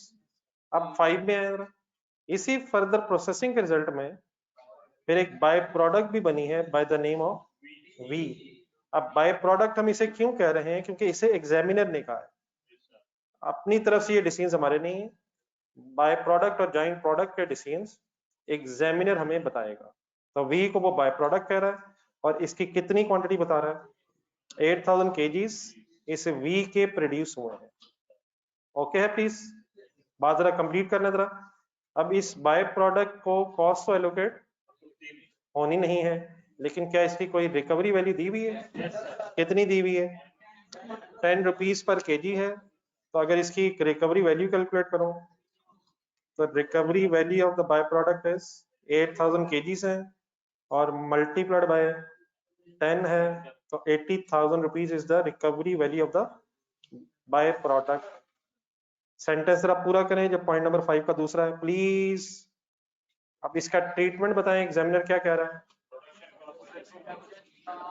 अब ये वाला स्टेप जरा फाइनली आपने करवाना है। बाय प्रोडक्ट की अब जो रिकवरी वैल्यू है इसे कहां से लेस करना है? ये जॉइंट कॉस्ट में से जाके लेस करना है या इसे फर्दर प्रोसेसिंग में से लेस करना है? क्योंकि ये बाय प्रोडक्ट जो है ये फर्दर प्रोसेसिंग के रिजल्ट में बन रही है, इसलिए फर्दर प्रोसेसिंग कॉस्ट से नेट शायद नेट करवा रहा है। एक सेकंड बोर्ड पे देखें। लेट्स अज्यूम अगर ये बाय प्रोडक्ट कहीं यहाँ प्रोड्यूस हो रही होती इनिशियली फर्दर प्रोसेसिंग में, तो यकीनन इसे जॉइंट कॉस्ट से लेस कर देते और फिर नेट जॉइंट कॉस्ट एलोकेट करते। लेकिन the scenario is sort of थोड़ा सा डिफरेंट हो गया है। कहाँ की बजाय कहाँ से प्रोड्यूस हो रही है? जॉइंट प्रोसेस की बजाय फर्दर प्रोसेसिंग के रिजल्ट में है। तो 80,000 का क्या करूं, प्लस या minus? Less recovery value by product, recovery value V which is 80,000 और 80,000 लेस करके जो नेट फिगर आएगी, कैलकुलेटर पकड़े। अब 723,200 का फिर नाम हो जाएगा नेट फर्दर प्रोसेसिंग कॉस्ट। अगर ये बाय प्रोडक्ट ना होती तो what is the further processing cost? 803,200, लेकिन after this recovery value net further processing cost हमारे सामने आ जाएगी। आई होप कि कुछ रीजनेबली मैंने एक्सप्लेन कर दिया है। बाकी जरूरत पड़ेगी तो और भी इंफॉर्मेशन बीच में लिख लेते हैं। यहाँ तक कोई कंफ्यूजन प्लीज नोट कर लें। खुला खुला प्लीज कीजिएगा, साफ सुथरी सी बरतें।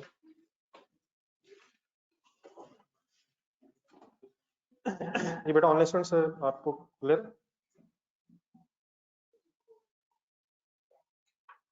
बाकी बहरहाल एक दो क्वेश्चंस मेरे ख्याल इंशाल्लाह हम जब और मिलजुल के करेंगे तो थोड़ा सा आपको भी फिर आइडिया हो जाएगा कि कैसे ये और कौन कौन सी इंफॉर्मेशन कैसे बनता है और कौन कौन सी इंफॉर्मेशन सफिशिएंट रहती है।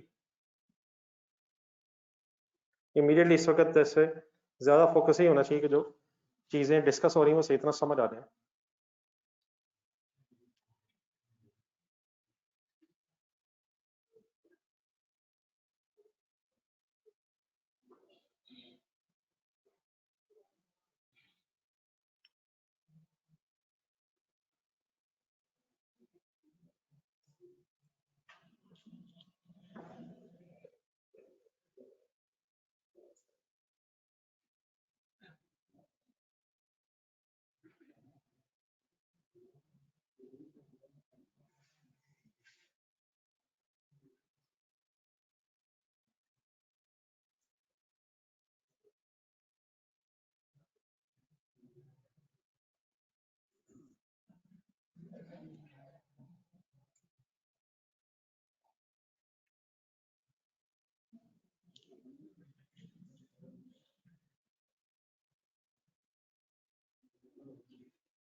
जी ऑनलाइन स्टूडेंट्स नोट कर लेंगे तो बताइएगा।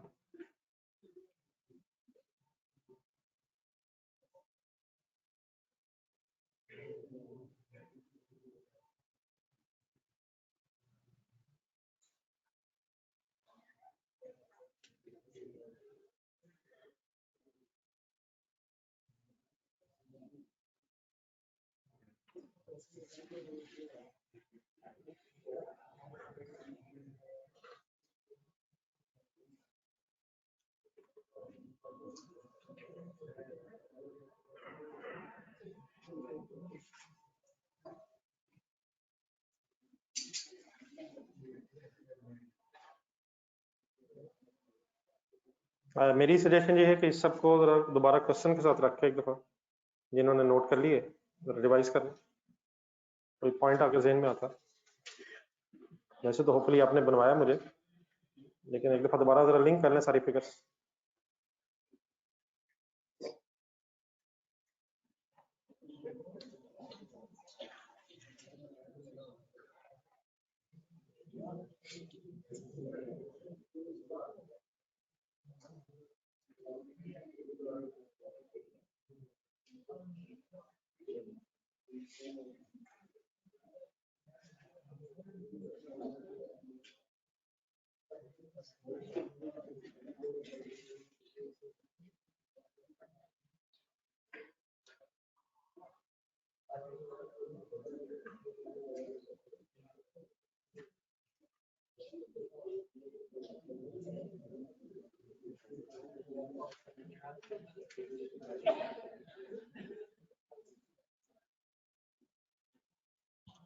जी कंप्लीटेड है प्लीज।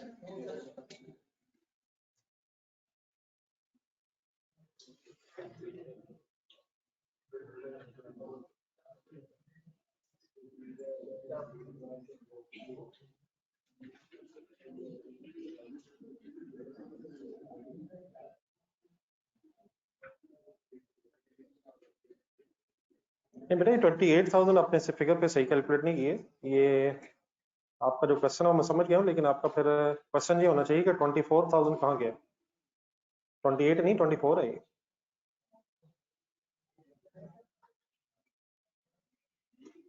तो वो बेटा प्रोडक्शन प्रोसेस में समटाइम लॉस हो जाता है, ये कुछ जरूरी नहीं है। हाँ ठीक है 128 ठीक है।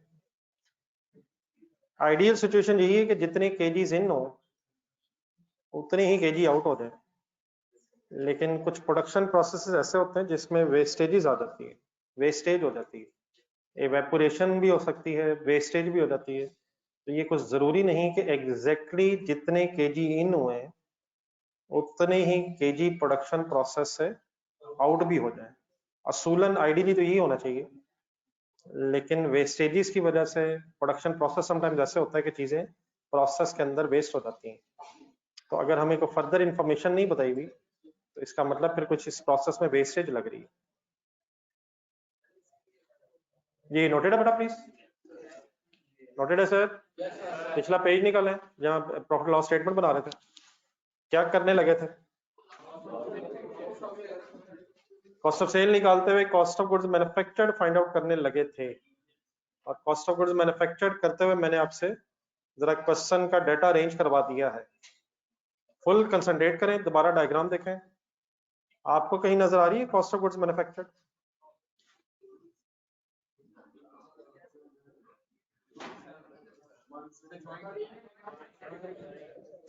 पॉइंट नंबर 2 पढ़ें।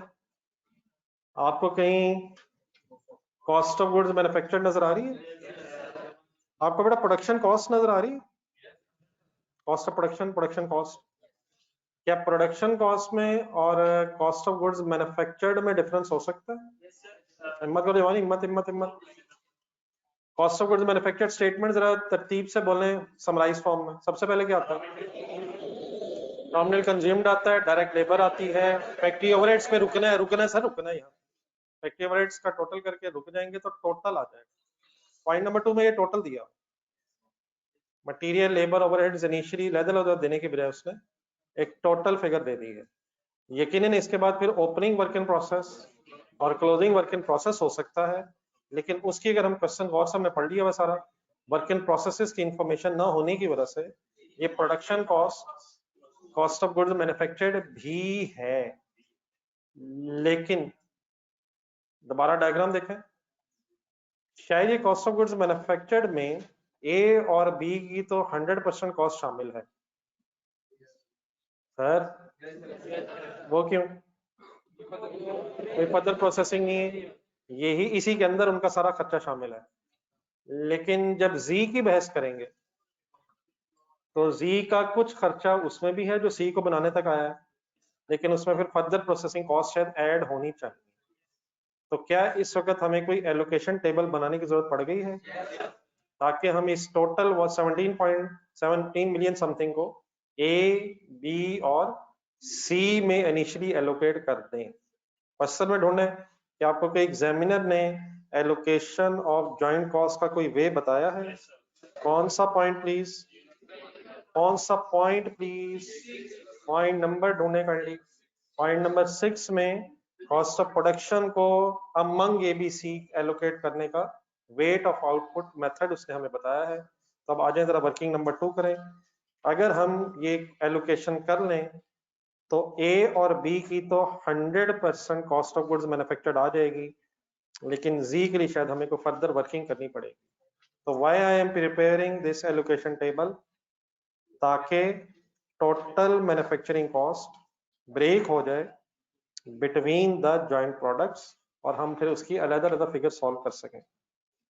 आई होप कि मेरे साथ हैं। आज वर्किंग नंबर 2 हो रही है।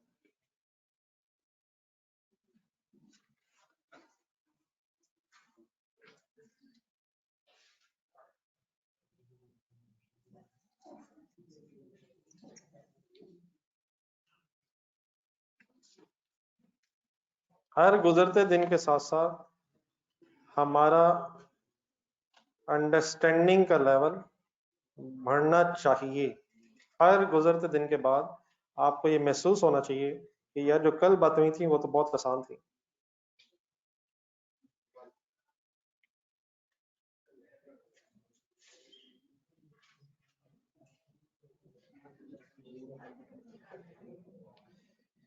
जी सर, कॉलम्स बनवाएंगे।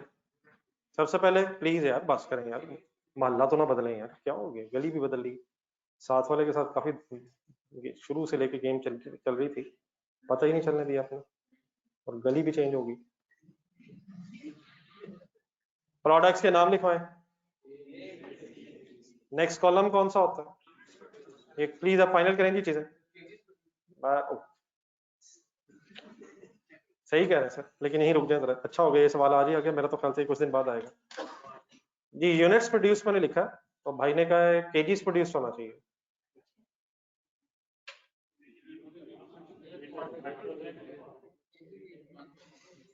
तो यूनिट्स और केजीस में डिफरेंस, यूनिट्स यू से होते हैं,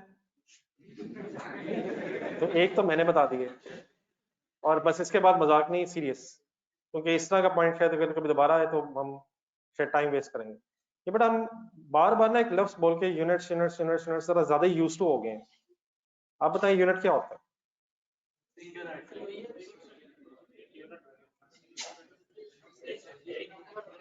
depending upon the situation unit different हो सकता है।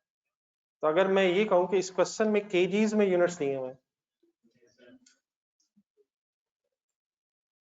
तो यूनिट्स एक शायद जनरल वर्ड है, depending upon the situation. For example आप गाड़ियां बना रहे हैं, तो आपकी जो गाड़ी है वो एक यूनिट है। फॉर एग्जांपल आपने 10 गाड़ियां बनाई हैं, मैं कह सकता हूँ आपने 10 यूनिट्स बनाए, तो कार इज अ यूनिट। आप सपोज एयर कंडीशनर्स बना के बेच रहे हैं, आपने 100 एयर कंडीशनर्स बनाए हैं, क्या मैं कह सकता हूँ 100 यूनिट्स बनाए हैं?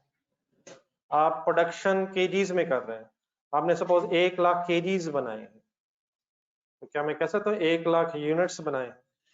तो यूनिट शायद जनरलाइज वर्ड है, जो depending upon the situation KGs को भी कवर कर सकता है, और शायद पाउंड्स को भी कवर कर सकता है, टन्स को भी कवर कर सकता है। फॉर एग्जांपल हमने 5 लाख टन प्रोडक्शन की है, तो 5 लाख यूनिट्स ऑफ प्रोडक्शन। तो यूनिट एक जनरलाइज वर्ड है जो इस क्वेश्चन के मुताबिक शायद केजीज को कवर कर रहा है। तो यकीनन केजीज प्रोड्यूस लिखा जा सकता है, लेकिन शायद हमारे इस क्वेश्चन में यूनिट्स केजीज में। कुछ क्लियर है प्लीज? प्लीज ओके है? ये मैंने कुछ नई साइंस बना दी है। अगर मैं आपसे कहूँ 10 रुपए पर केजी, तो ऑल्टरनेटिवली कह सकता हूँ कॉस्ट हमारी 10 रुपए पर यूनिट आ रही है। तो यूनिट शायद हर बिजनेस में बड़े चूज हो जाएगा, लेकिन depending upon the businesses units की डिनोमिनेशन बदल सकती है। तो यकीनन केजीज लिखना ओके है, लेकिन शायद केजीज ही यूनिट्स हैं इस केस में। Any confusion in my word से? तो केजीज प्रोड्यूस लिखवा दें, प्रोड्यूस लिखवा दें या सोल्ड लिखवा दें? टेबल में भी लिखे हुए हैं, सॉरी ये डायग्राम में भी आपने लिखे थे 335,000, 295,000 एंड 134 लिखूं या 128 लिखूं? यार फर्दर प्रोसेस तो 128 हुए हैं, लेकिन बने कितने हैं? बने कितने हैं? 134 जी। अब मेथड कौन सा है सर? क्या क्वांटिटी मेथड ही है? तो क्या यहीं से टोटल करके एलोकेशन कर दूं? अभी थोड़ी देर पहले तो इतना लंबा सा टेबल बना दिया था, वो सेल वैल्यू मेथड था। अगर सेल वैल्यू मेथड होता तो नेक्स्ट कॉलम में क्या लिखता? सेल प्राइस पर यूनिट पे सेल वैल्यूज निकालता, फिर अगर कोई फर्दर प्रोसेसिंग है तो वो भी माइनस करके वर्किंग करता। क्वांटिटी मेथड कंपैरेटिवली जरा शायद सिंपल ही होता है, सॉरी। तो टोटल कर लें क्वांटिटीज का, और अमाउंट जरा मुझे बता दें जिस अमाउंट को आपने एलोकेट करना है। 17,915,800। बिस्मिल्लाह पढ़ो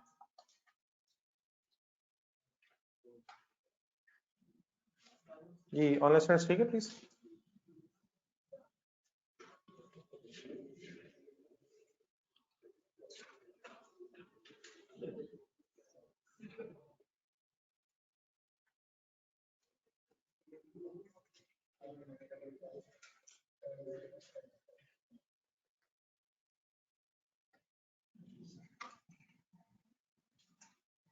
ये क्वांटिटीज का सम बताइए।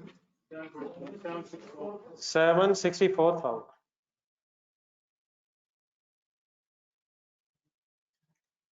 कंप्लीट कर लें जरा लास्ट लाइंस में से, फिर जरा कोई एलोकेशन की फिगर्स बता दें ताकि लास्ट लाइंस की भी जरा इन्वॉल्वमेंट हो जाए यार। कर ले सारे, मैं ढूंढता हूँ लास्ट लाइन में किसने बताना।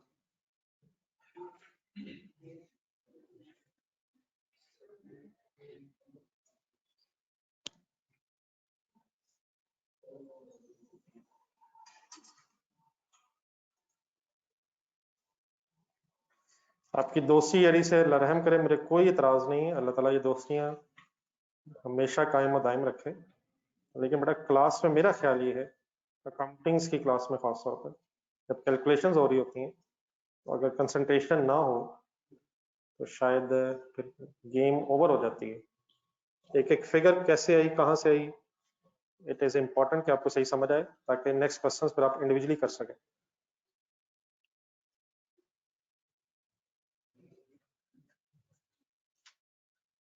नेक्स्ट क्वेश्चंस में जो चीजें रिपीट होंगी उसकी कोशिश होनी चाहिए कि वो खुद से हो, और डेफिनेटली जो नई चीजें हैं वो फिर मिलजुल के इंशाल्लाह डिस्कस करते रहेंगे।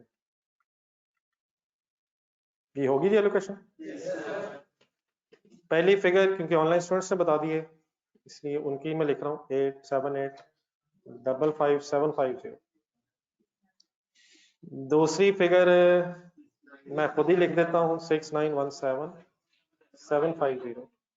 और लास्ट फिगर काइंडली करके लास्ट लाइन में से लिखवा दें। 3142,300। इन फिगर्स का कोई नाम, एलोकेशन तो ये है, share of joint cost related to product A B and C. लेकिन बेटा यही शेयर ए और बी के लिए शायद total manufacturing cost and therefore cost of goods manufactured भी है। क्या जी को बनाने का भी टोटल खर्चा 3142,300 ही है, लेकिन ए और बी को बनाने का शायद खर्चा हम निकाल चुके हैं। तो जाते जाते उठने से पहले इन दो फिगर्स को उठाएं और बताएं कहां लिख के जाएं। कॉस्ट ऑफ सेल्स बेटा शायद सही वर्ड नहीं है अभी, कॉस्ट ऑफ गुड्स मैन्युफैक्चर्ड के सामने ए और बी की फिगर मिल गई है, मिल गई है सर। तो वर्किंग नंबर 1 का कोई रेफरेंस लिख लें। ए के सामने फिगर आएगी 7,855,750, कंफर्टेबल है लिखते हुए? 6917,750। और जी के नीचे अभी वो 3142,300 लिखने में क्या प्रॉब्लम है? अभी उसकी फर्दर एक वर्किंग रहती है, तो जी में अभी फिगर ना लिखें, वो सी को बनाने का खर्चा तो आ गया है, लेकिन सी से जी तक आने में फर्दर कॉस्ट भी इंकर हुई है। आई होप के जो बहस आज हो सकी है वो आप लोगों ने सबने कंप्लीटली समझ लिए है। ये अभी फर्दर होमवर्क तो नहीं हो सकेगा, लेकिन आज काफी कुछ हो गया, रिवाइज करना कम से कम बनता है। डन है सर? इंशाल्लाह मंडे को मुलाकात होगी, थोड़ा सा रिवाइज करके आना। वर्किंग 2 का रेफरेंस देना है, तुम वर्किंग 2 का दे देते हैं यार, जज़ाकल्लाह यार, सॉरी, वर्किंग 2 का रेफरेंस देना था यार।